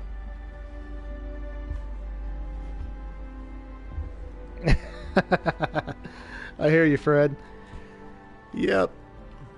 Yeah, it's Saturday, so the kids aren't in school today. And where they restarted school, their sleep schedules are now back on track, so they're up early in the morning. So yeah, they're going to be a big part of the streams going forward. Unless I change my streaming days to school days, and then I could stream in the afternoon. But then those of you who work might miss me. So yeah, haven't quite figured that out yet. But anywho's, now that we got this attic space up here, what we can do is we can build our generator up here, completely hidden from view. So let's see. No Atom Shop, once again, so I guess we could use a small generator here, or we could, if I had the foresight whenever I was building this place, I could have set up to have solar panels maybe on the roof, but I didn't. So the thing is, on this game, you don't need a lot of power necessarily to power any build. So just one of these small guys will actually do you pretty well on powering all of your lights and stuff. So just throw in a small generator. If you do get a chance to throw some atoms at a generator, I would recommend buying the Vault-Tec prototype generator. But if you don't have the atoms, just use one of these small guys. Now, when wiring up the power, what we can do in here is each power conduit has an effective radius on how far out it puts power. So normally that radius is, if you have a 2x2, if you put it at the very center of a 2x2, which would be this point right here. If we put a conduit right here, this should provide power in kind of a sphere all the way to this point right here. It should cover all of, we'll go down in here and I'll show you with some lamps for testing. So we'll go over to our lights. So when you're wiring up your house, so first we'll go with a light bulb. So naturally right here dead center where that conduit is, we've got power. If we go out here to this far corner, we should have power out here. It's roughly a 2x2 area that these conduits put power out. A little extra. Or maybe even more than that. I could be wrong altogether on how far the radius is. Holy cow. So we put our conduit right here, and we've got power all the way out to here. So realistically, and see, we don't have power here. That's where it runs out, right here on this very corner. So what we could do, we'll jump back up here. Now that radius could change though for lower objects. So let's go grab a lamp right here real quick. Directly under where this light bulb is. As you see, there's no power. Even though we got power on the ceiling, we don't have power here. So it's like a sphere that the power radiates out from the conduit. So if we come back in, as you can see, we've got power again right over here, but not over there. So we get closer. So I'm not sure how how big the sphere is, but as you can see right here, there's no power. So what we're going to do is we're just going to stick to that golden rule that I have for myself. This is how I do all of my houses. Every two, we have a 2x2 square here, conduit in the center. So we're going to go out once again to right here is the center of another 2x2. We're going to put in another power conduit right here. And then over here, just to have some overlap, we're going to do another row of conduits towards the front of the house. Let's see, right there. And right over here. As my child actively attempts to get me demonetized back there with YouTube videos playing in the background. Okay, and as we can see, too close to the floor, so we'll throw in a few extras because the wires won't attach because they're intersecting with the ceiling. And this center one, let's push this one up forward towards the porch if I can get it to go in. It's floating. We'll put it right there. It's close enough. That'll get power to the porch. And let's tie this back over here. Intersecting object. What's the intersecting object? I don't have a clue. That's alright. We'll just go off this. I'm surprised I didn't blueprint the ladder setup. That's effort. I don't know. Usually the only things I blueprint are things that, for like merging purposes, like floor flips and whatnot. Alright. Let's see. Though I guess it would work out pretty quick building a blueprint for the ladder scaffold. Yeah, okay. You know what? That's alright. We got power to all these conduits. So with that done, the power's routed up here. The whole house should have power. We can go ahead at this point and repair our roof pieces. So let's just go ahead and do that one at a time here. Or you could go hit repair all and then reburn your porch. That's also an option.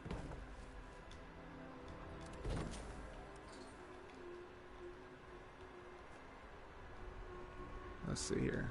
Repair, repair.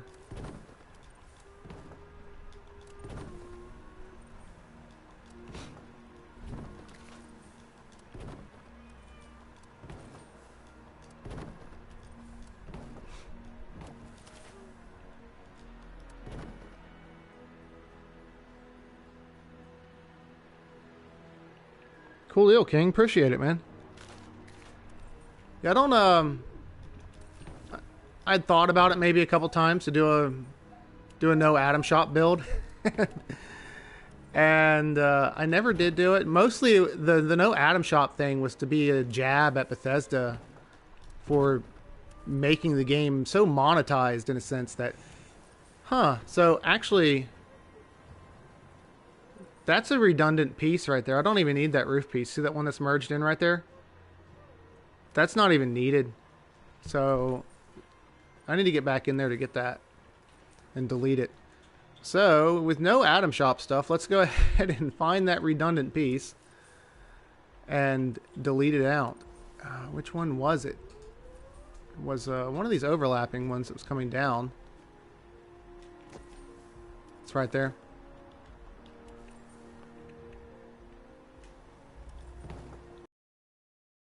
So I can see it now.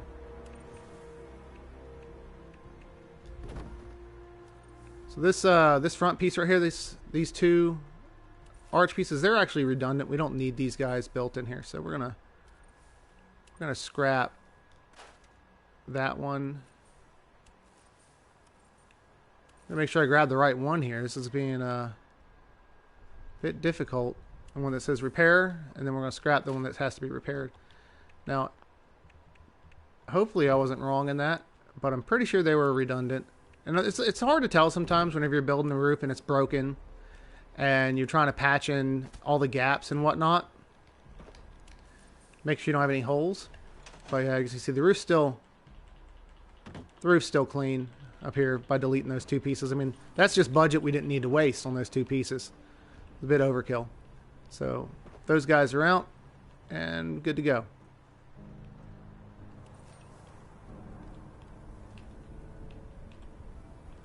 Where is my survival syringe? There it is. Okay. All right. Now with that, let's go and get a light up here on the front porch. Now we're gonna use this guy right here. But if you notice, when you build him on the shack wall, he kind of floats off of it. It doesn't mesh right.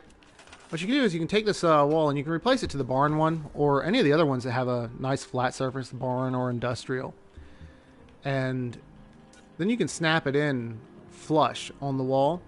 And then when you replace it back to the, that's good enough. When you replace it back to the shack doorway, you see it kind of sinks into the wall a little bit and actually looks like it's mounted flush. So it's a neat little trick, kind of clean up some edges around your base. All right. So here we are so far. We've got really nice. I'm digging it. Okay, so now for the side. We're going to do the same thing we did on the other side. We're going to have a window and a window here. We'll do a solid wall here as well. And this time around on the middle part, we're going to have the shack there, and then we're going to go to the industrial over here on this side. The shack wall right there. Industrial right here. And a shack wall right here. So now it's got that patchwork on this side as well, but it's not identical to the other side. It's different. So it's kind of keeping things mixed up. Now for the back side. So coming in, what we got here? We got a good amount of space here. A lot of space to work with. So what you could have in this house, we're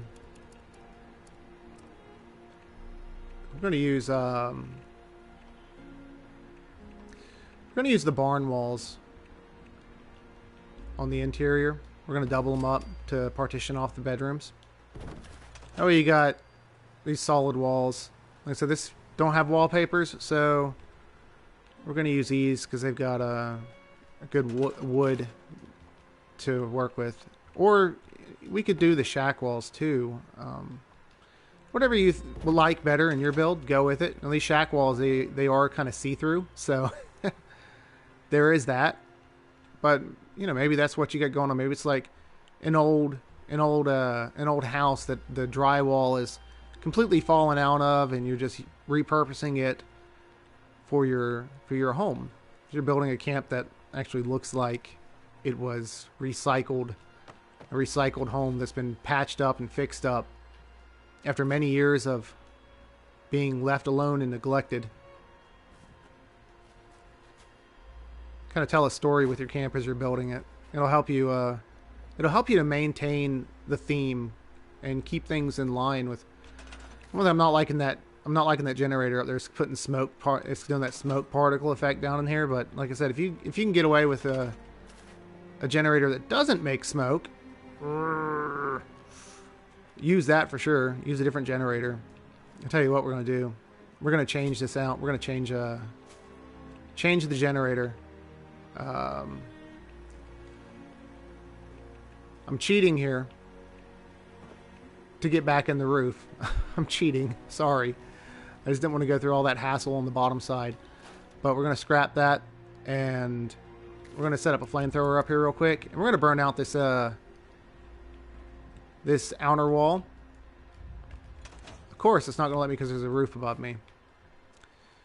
And I'm trapped up here. So we're going to figure out how I'm going to do this.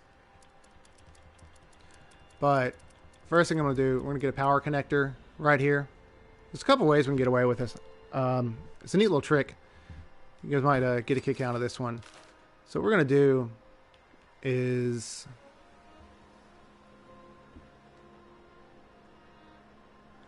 we're going to attach a wire here. And then once again, I'm going to cheat real quick to get back under here.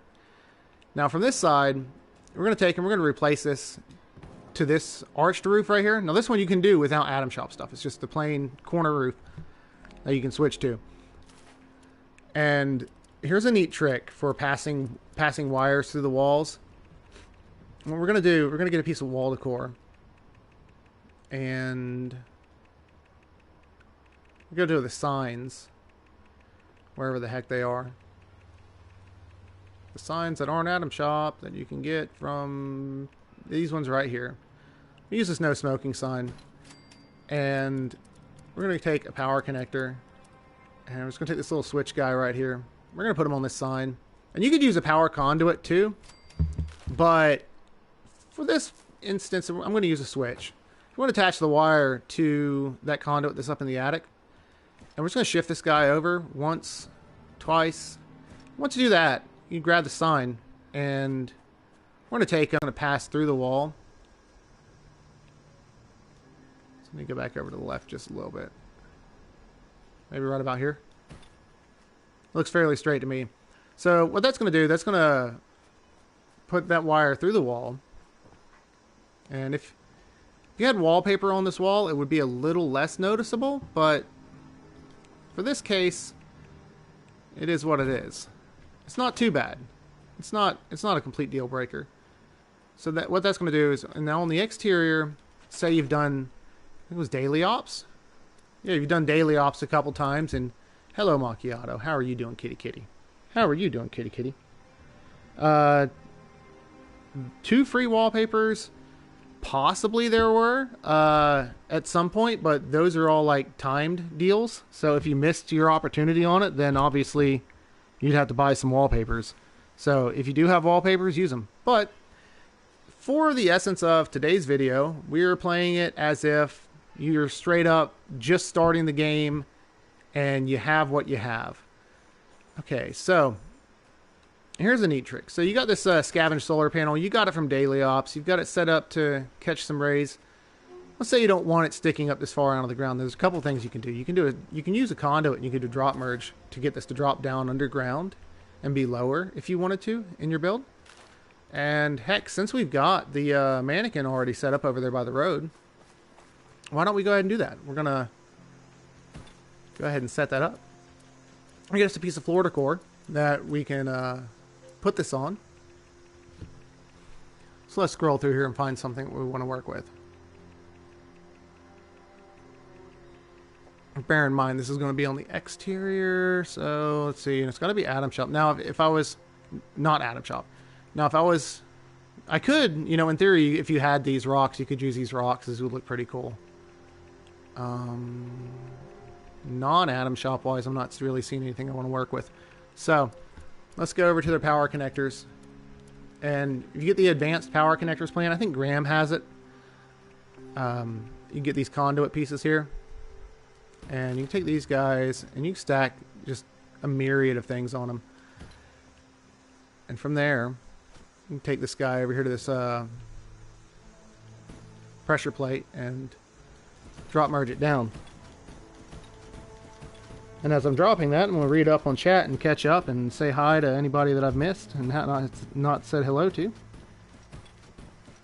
420, how are you doing today, bud? I missed you at 2:43, so catching you now. How are you doing? Good to have you with me. Let's see. Are we there yet? No, we're not there yet. I think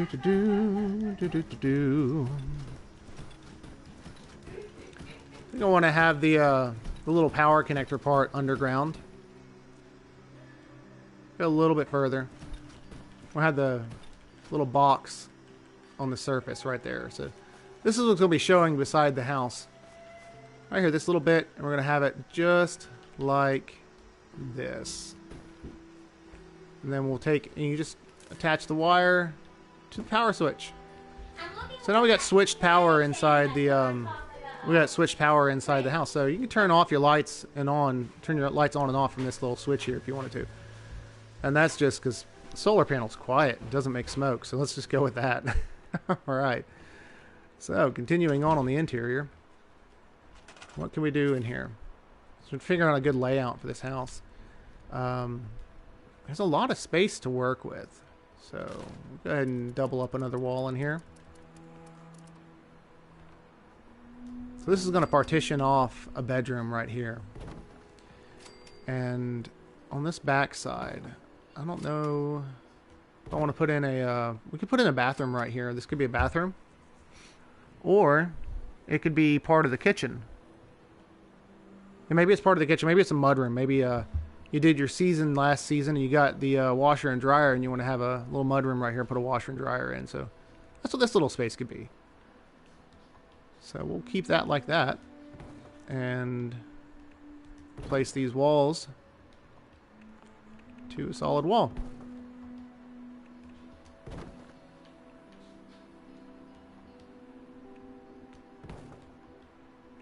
Okay, there we go. Bedroom is partitioned off.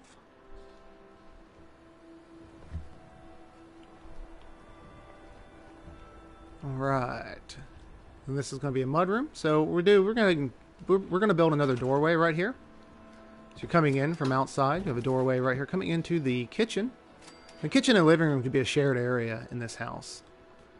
Shared space. Open floor plan. And then back here we need another doorway. Coming in from the outside right here.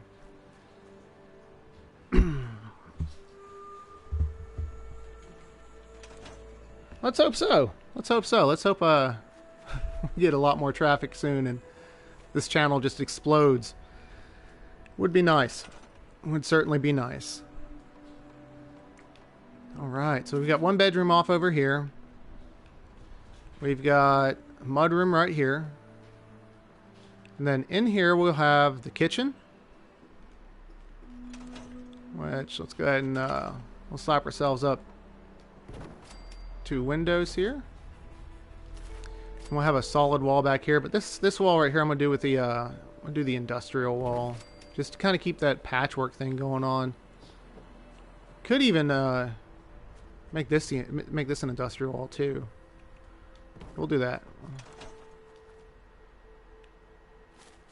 Yeah, it works, I guess.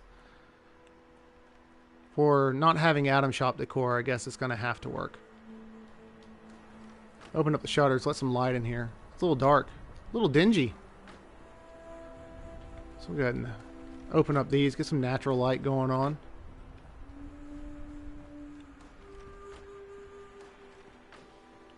It's feeling a little stuffy, so let's open this up. Alright, good deal. Okay, so over here, we could partition off a bathroom if we wanted to. In theory, if you wanted to, you could shift the foundations and get a floating wall in here to make a smaller bathroom. That's up to you. I cover that in a few other of my build tutorials and other builds. But, you know, what you do with the interior is completely up to you. I mean, it's your build. So let's go ahead and get this in here. Double wall this up. Now, let's see. Yeah. And we'll come across this front side once again with another set of double walls. And this will be the master bedroom area right here. And once again, whatever you want to do with this space, if you want to change it from what I've got here, go ahead. I mean, you've got pretty wide open floor plan, open to, you know, whatever you want to do with it. Let's get this changed to a doorway. Have entryway into the bathroom. This to a solid wall. This to a doorway. Or if you wanted, actually make this one a solid wall, then make this one the doorway. Just to not have it completely symmetrical on the inside. And yeah, there you go. The bed and stuff could be over this way. And this frees up this corner for your living room set, entertainment center, or whatnot. And then over here you could build a bar and then have your kitchen appliances somewhere along this wall maybe. Put your kitchen appliances here, have a bar here, and a dining table over here. Make it all work. Okay, so now that we got this, let's get some doors on this place. So once again, no Adam shop. All right, we'll go over here. This is a cool little door. I like that one, especially for these little scrappy builds. It's a really nice door to use. For this one, I think I want to use this door right here.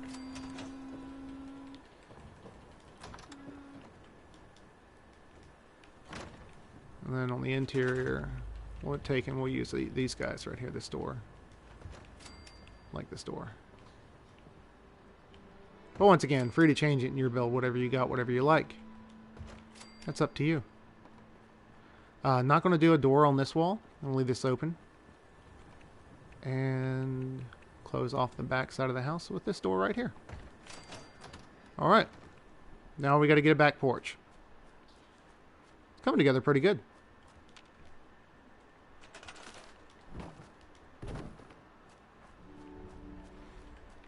Let's see. Get another one of these floors. So now to make a back porch. This is it's gonna be pretty fun. So what I'm thinking is, so I know I could go off a half wall, right, and that would work pretty well. And I could break the half wall to have little tiny post. Little tiny post on it. Go like this little tiny A-frame.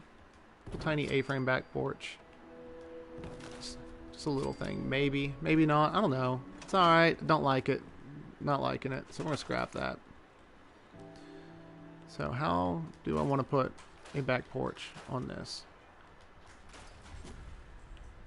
Okay. Okay, I know what I'm going to do. So we're going to go up all the way. Full roof above the back. We're going to have to break our way through again on this upper roof to put another A-frame on this back corner. Won't be too hard though. So let's go ahead and temporarily snap in some walls to get these pieces in. The hardest part's going to be putting in that flat roof under this because it's going to give us a bunch of crap again, I'm sure. And we're going to use this guy. Try to get him low enough where we can burn out both of these roof pieces because it's got to intersect with both roofs. So we're going to burn out both of them. And I ran out of fuel just at the very last moment. Come on. Burn this guy out. Now, hopefully, crossing my fingers, probably had to burn out those lower roofs too. Get lucky if this goes in. Come on. That's what I thought. So we got to take these guys and we're going to replace them up to these little those arch pieces here. And we're going to burn again.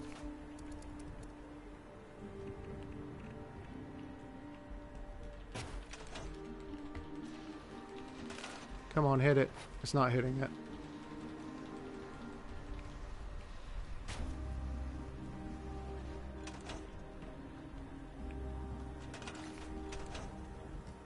This is where if you have another person to help out, it goes a lot smoother. That's still not hitting it again.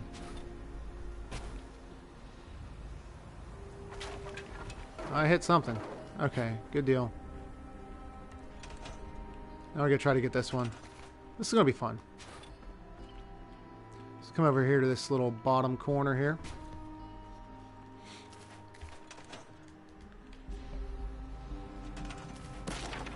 Alright. And now we should be able to get this roof in all the way here. Come on. Little jump. And she's in. Now we go back under here. And repair this, replace it back to the flat. Come to this side, once again, repair and replace to the flat. Come back up here. Repair, repair, repair, and repair. Next, we gotta burn these guys out and try to get the flat roof in. And I remember how much of a fight it was on the front porch, so not looking forward to it, gonna be honest with you. But we're gonna give it a shot. Hopefully we can get it to go in, no problem.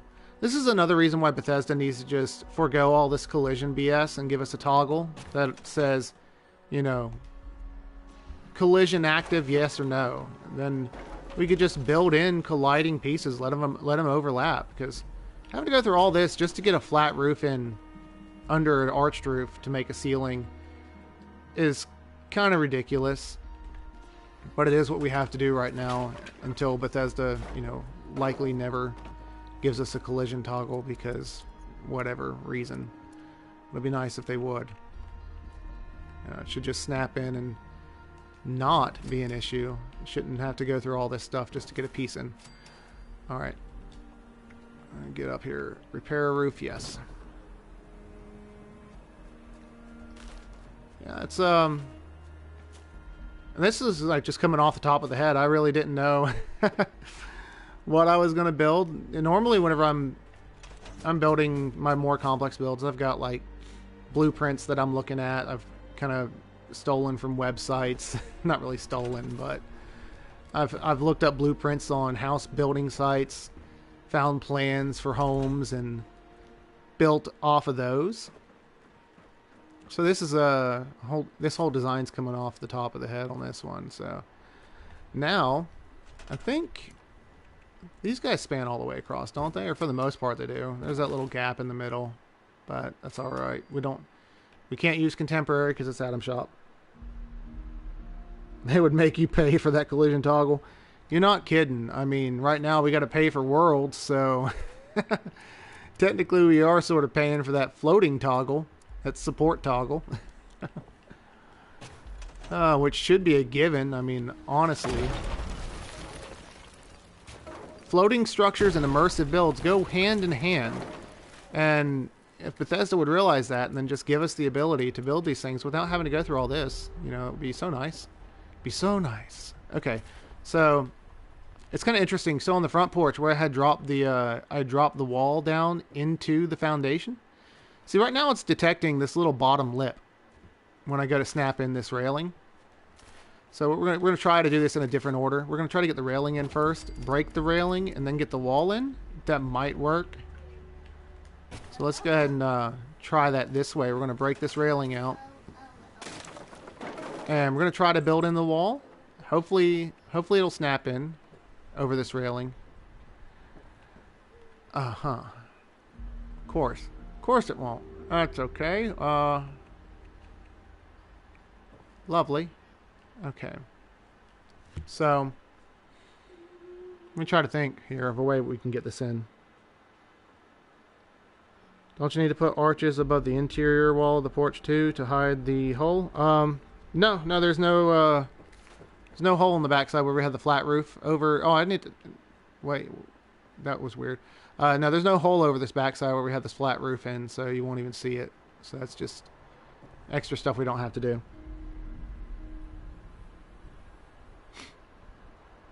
I drop a few atoms to relax building an adventure. Yeah, it'd be nice because I mean, Worlds is cool and all, but I'm gonna be honest with you, ain't nobody come to my world yet. I've got all sorts of friends and nobody swung by my world.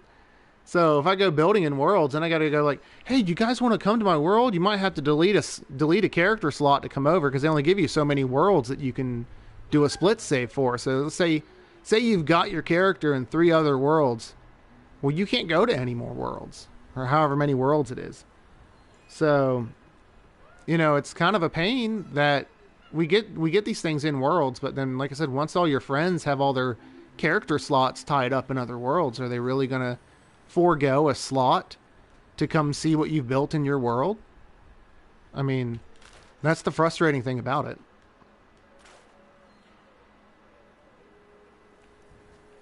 I got to figure out how I'm going to get this railing in here. All right. So how am I going to get this railing in here? I want this railing in, but I also want post on the... Okay, I know how I'm going to do it. So we're going to do this a little bit different. We're going to put the railings in like this, and then we're going to put the walls across the front. I'm not a huge fan of this idea, but we're going to do it this way.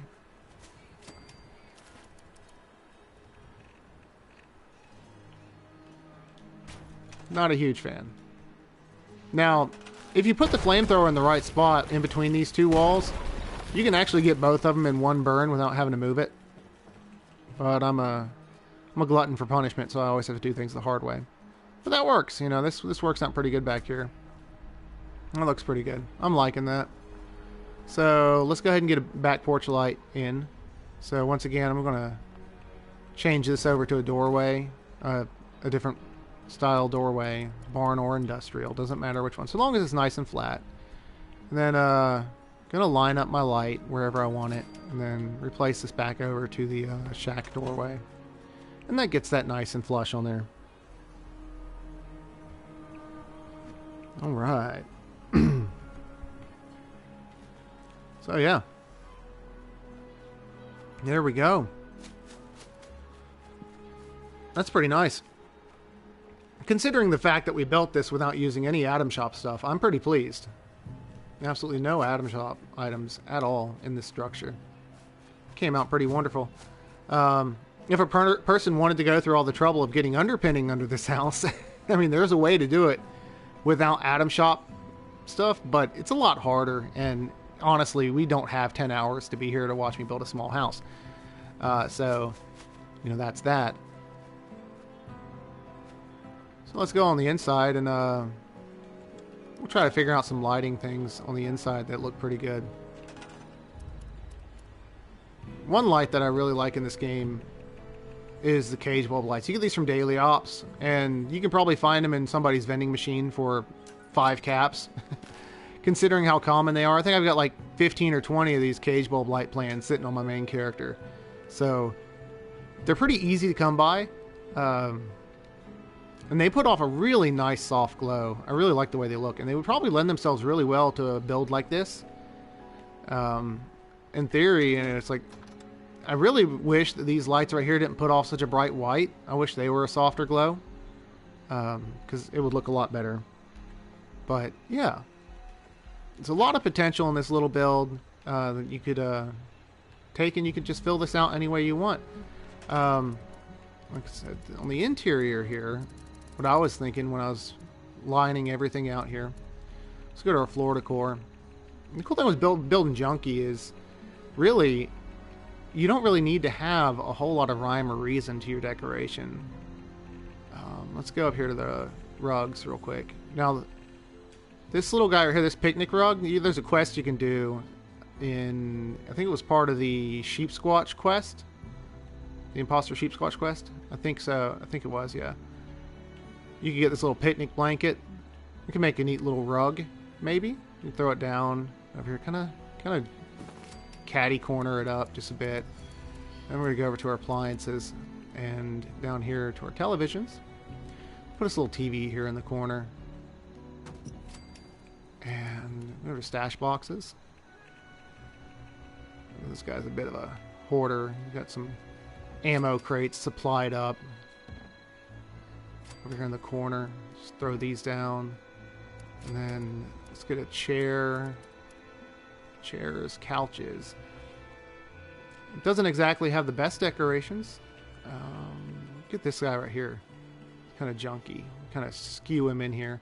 And this is the cool thing with a junky build, junky home, and however you don't really have to worry about getting everything perfectly straight. So the thing with these builds, when you're going scrappy, if you spend your time making it perfectly straight, then it just detracts from the overall scrappy look. But if you make everything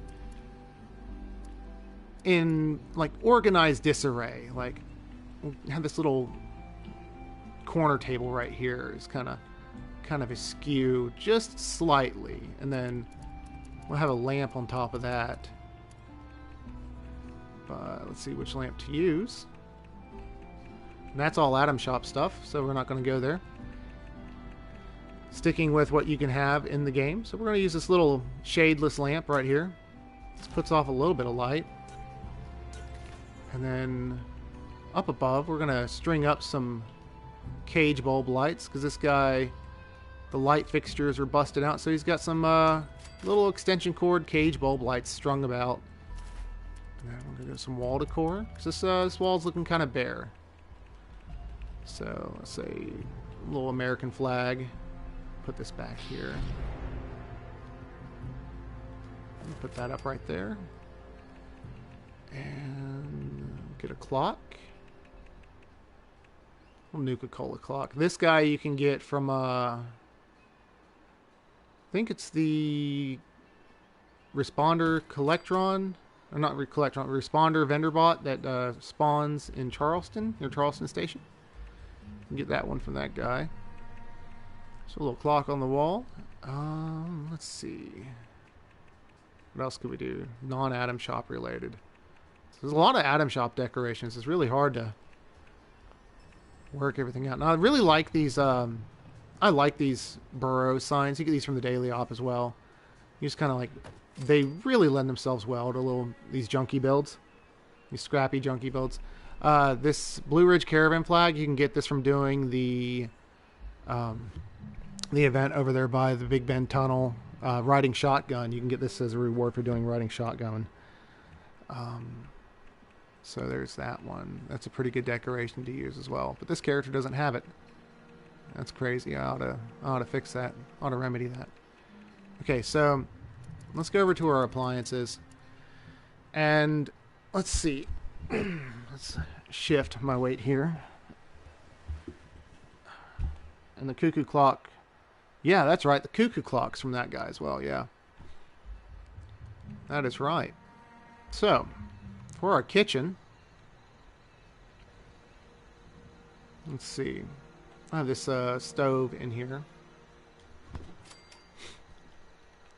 And these guys right here, we're going to stash boxes. There's these cabinets here. I think you get these from Graham as well, if I'm not mistaken. These cabinets.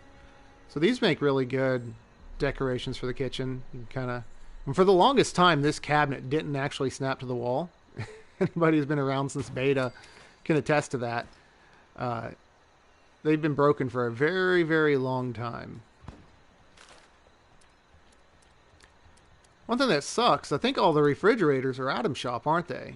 Because I'd put in a refrigerator on this build, but that's an Atom Shop item. They didn't make any of these available outside the Atom Shop, so if you catch these guys come and go in the Atom Shop, they're limited runs. So I'd throw a fridge here, but we don't have access to the fridges because they're Atom Shop. That's frustrating. So back to our counters.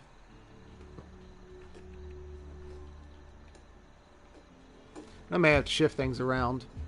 Now we could do a special countertop with these guys. We could actually merge in the countertop to go on it using using the vault desk.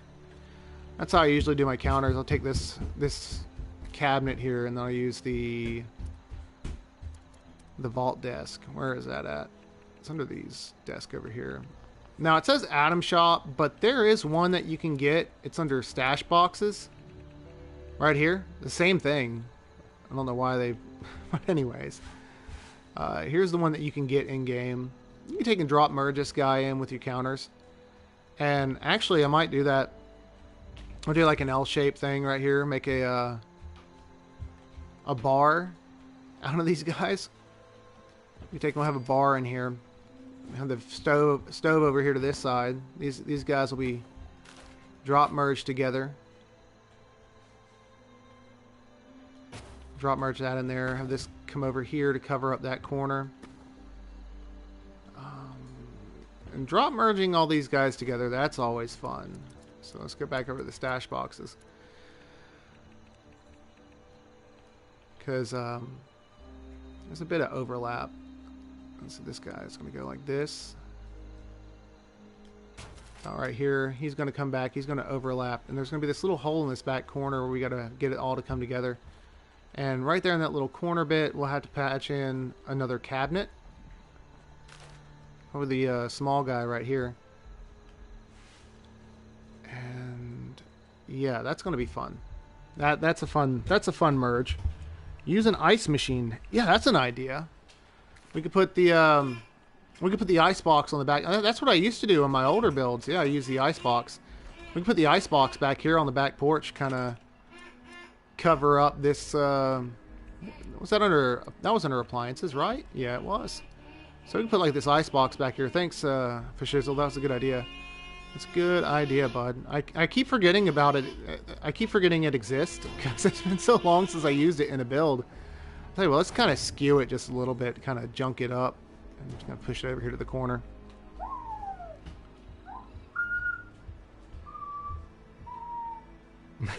When are we getting suggestive plushie merges? Oh, it's totally doable. It's totally doable. Oh. Doable. Alright, so this little bit here. Oh, wait a minute. No. I'm wrong about this because this is going to line up here. This is too much cabinet to merge in. That's too much. So stored. Stash boxes. So this guy will fit, but here's the thing. I'd have to double this up because this little hole in the bottom of it is going to expose the desk bit. And let's see. There's a couple things you could do. Now, I just remembered, you can now get the nuclear winter stuff in-game. And notice the Atom Shop logo disappeared from these guys. Now, why is that? I can't build... earned that yet. No, but I earned it. Oh, ain't that some crap? I just realized that I lost the better majority of my nuclear winter plans because I did them on my other character. And they're unlocked on my other character, but I can't... Oh, well, I'll have to go get this one on this character now. Oh, well. That was weird. So, previously, whenever I had unlocked my items through Nuclear Winter on my one character, it unlocked them for all of my characters. Oh, I wonder if my trophies are still buildable.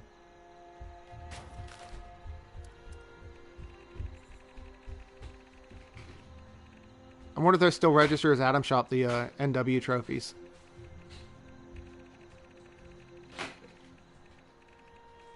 Haven't even thought to look. No. Don't make the wall, baby. Where the heck are my nuclear winter trophies? Tell me I'm overlooking them.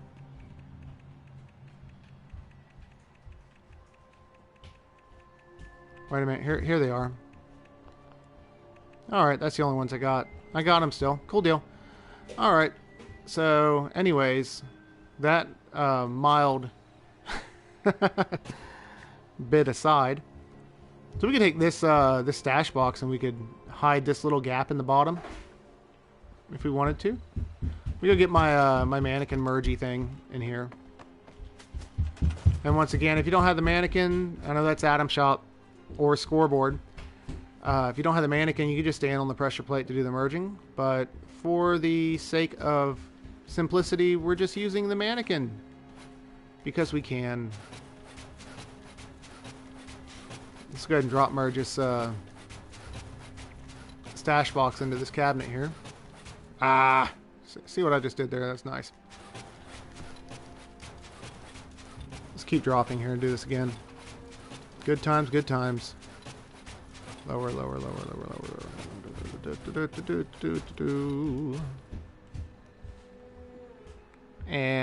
I don't like it, but that'll do. I mean, otherwise, I could just take another cabinet, flip it backwards, and then merge another cabinet into it. Let's do that instead. Gonna watch the recording tomorrow because every time you merge, it's a pixel split screen mess. Oh, my goodness. Sorry about that. Stash boxes. Now, eventually, I'm hoping to get a capture card. I got a PC I just got recently, but that's getting put up for Christmas. You know, that way I actually have something under the tree, I guess. But anyways, the PC I just bought, I'm going to try to get a capture card for it, and I'll start streaming from the PC probably in January, hopefully, once I get a capture card. So I have a whole different setup for streaming eventually. Alright. I'm going to try to merge these two guys together. This is going to be fun. So the game plan here is to try to merge this down to cover up that hole in the bottom of this. Make sure I grab the right darn cabinet as I'm doing this.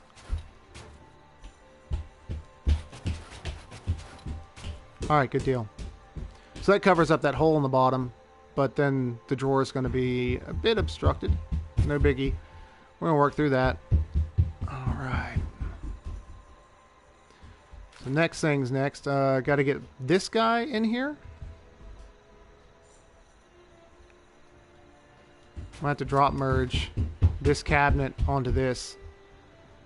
That's going to be fun. So,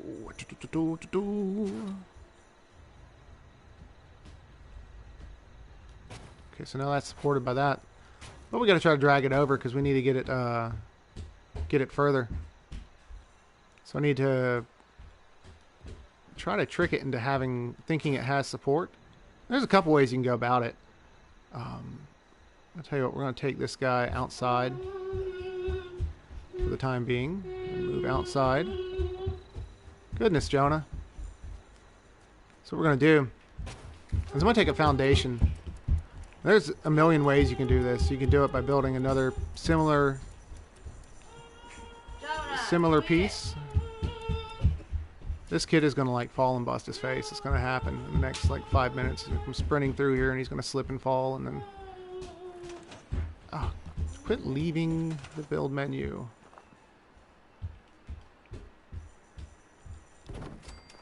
Alright, so with that right there, we're going to scoot this guy over here.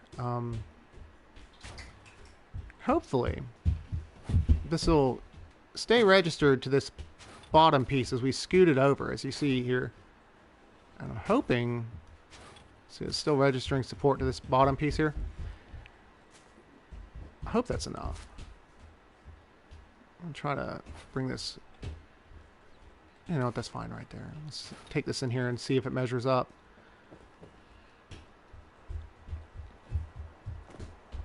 Is this long enough to cover the entire thing? Come on. Is it long enough? Not quite. So we have to bring it back out here and shift it over a little further.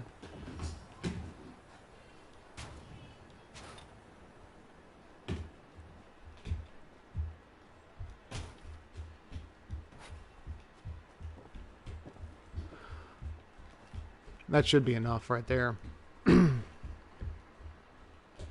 Would a rug work? Not sure if there being such a delay in the chat. I'm not sure exactly where you're talking about being there, but that is looking pretty clean if you ask me. So we're going to go ahead and we're going to drop this in.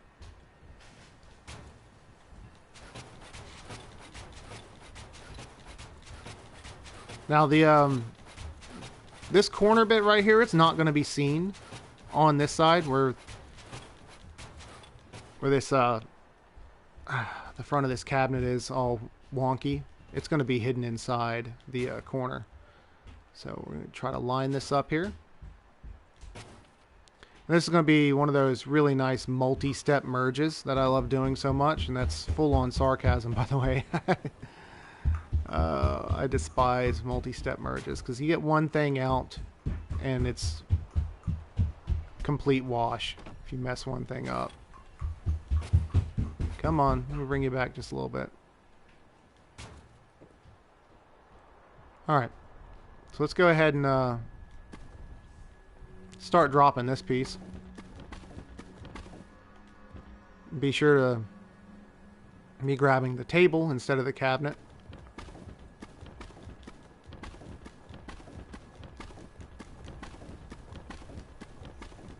Yeah, a rug would work for supporting the cabinet for sure. But like all things in this game, there's like 400,000 different ways to go about doing things on this game. And that's the beautiful thing about it. There's so many different ways you can do this. I feel like maybe I drop merged too far. Let me see if it'll... okay, yeah, that'll... Okay, alright. So, the next thing I gotta do is I've got to line up this desk and that desk. And I gotta get them to go on top. I gotta get them both to go on top of this. So this is where things are gonna get a little fun. That's where things are gonna get a lot fun here.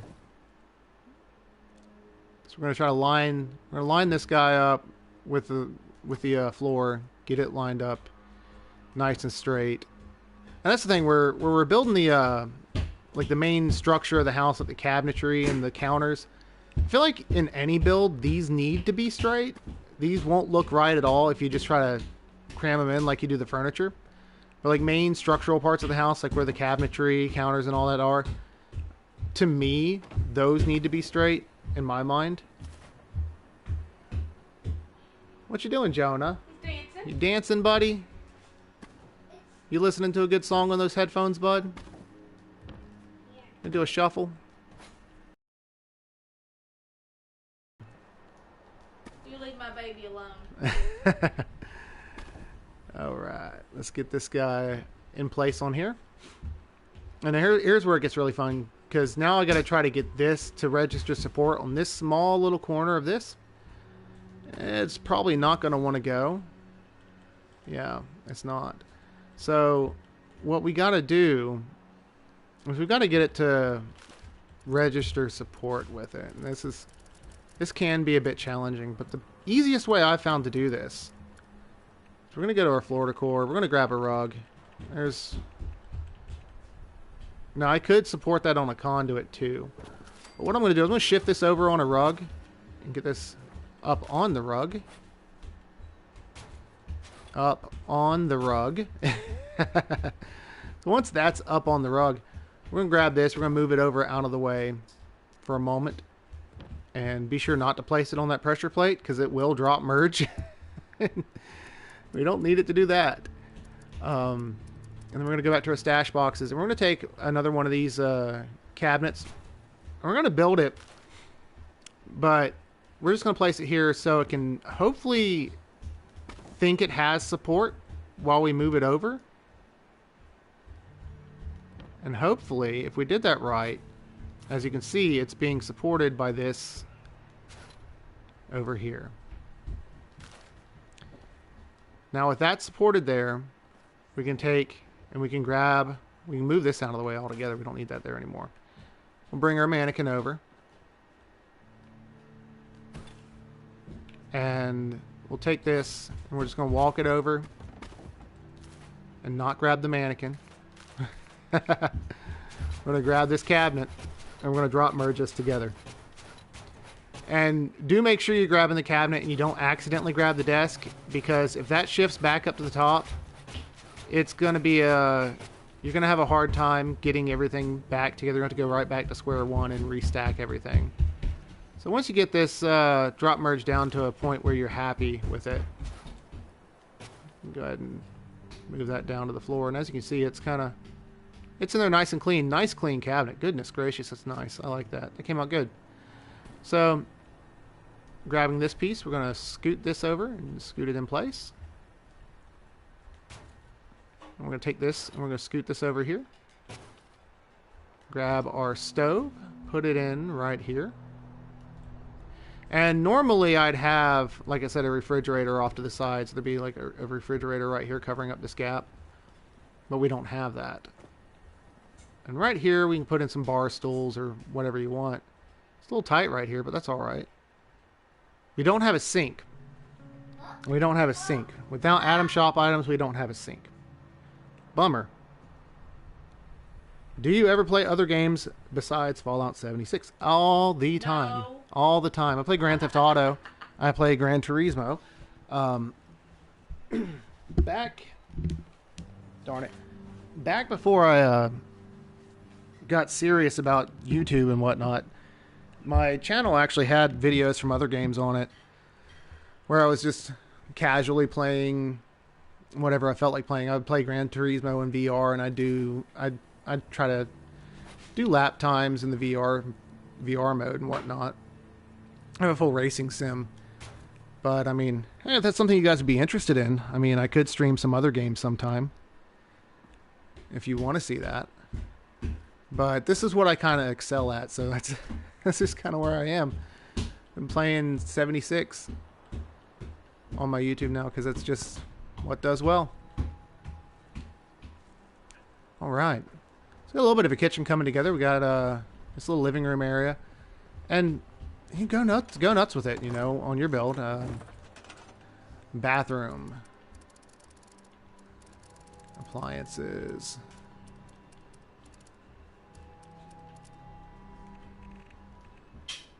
Little trashy toilet in here. Little bathtub over here on this side.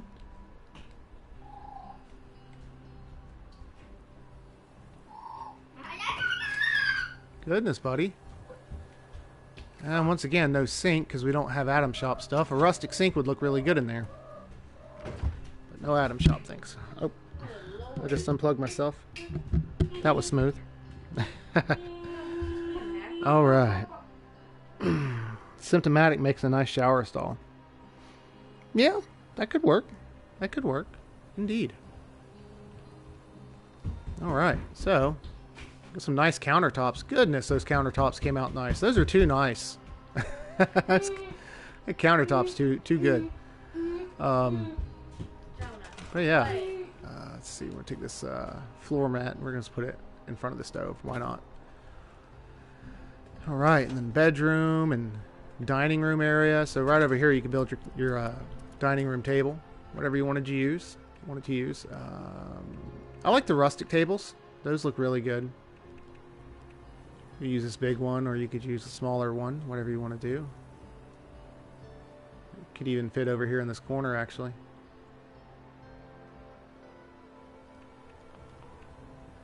But yeah, however you want to do it. You can build this up. Any sort of... This is like where I spend the most of my time whenever I'm building a build.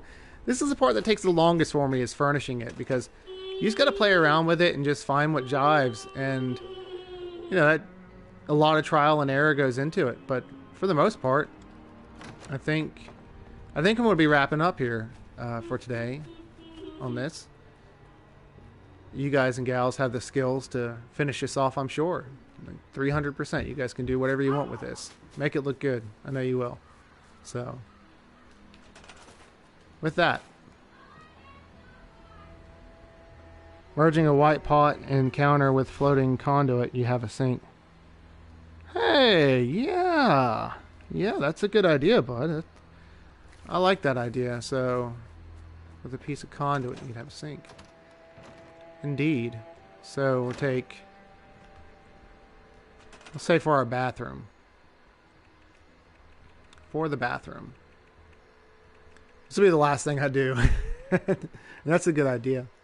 I like that. So then floor decor. This guy might be too small for it, to be honest with you. Though we could make it work. We'll see. We'll see what it looks like on this in particular one. Yeah, that's way too small. So I'd have to have a bigger piece here. Tables. So maybe one of these. It's a little on the low side though. That's still saying support, so we're gonna need something bigger than that.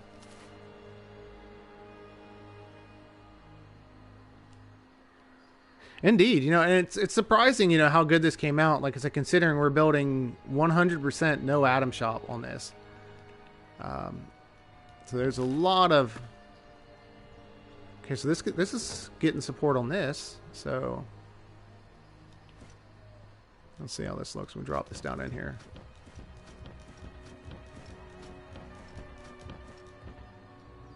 Oh, let's shift this back. That's off center. Oh, darn it. Don't build another one. You don't want to do that. Let's get rid of that.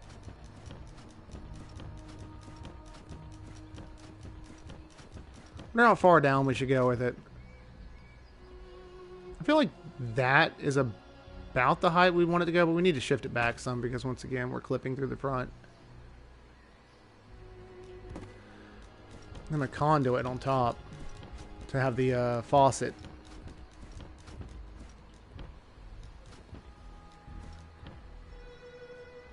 That looks pretty good. We can go with that. Just ignore the fact that on the top we got wood, but... Oh, that sounds so wrong. Anyways. God bless. Oh, man. Embarrass yourself, did you? Yeah, I did. Walked right into that one. So... God. Oh, man. So, let me just... Okay, I'm gonna stop. Stop it. You're tearing yourself up here. So, anyways, I'm gonna scoot this guy in here, and yeah, there's our bathroom sink, sort of. Use your imagination. I mean, when you don't have the stuff, you gotta make do, improvise. And that was a really good idea. I never thought to use the little pot thing as a sink. It looks really good. I like that. So if you got to improvise, that's a pretty good a pretty good item to use. Good bit of improv.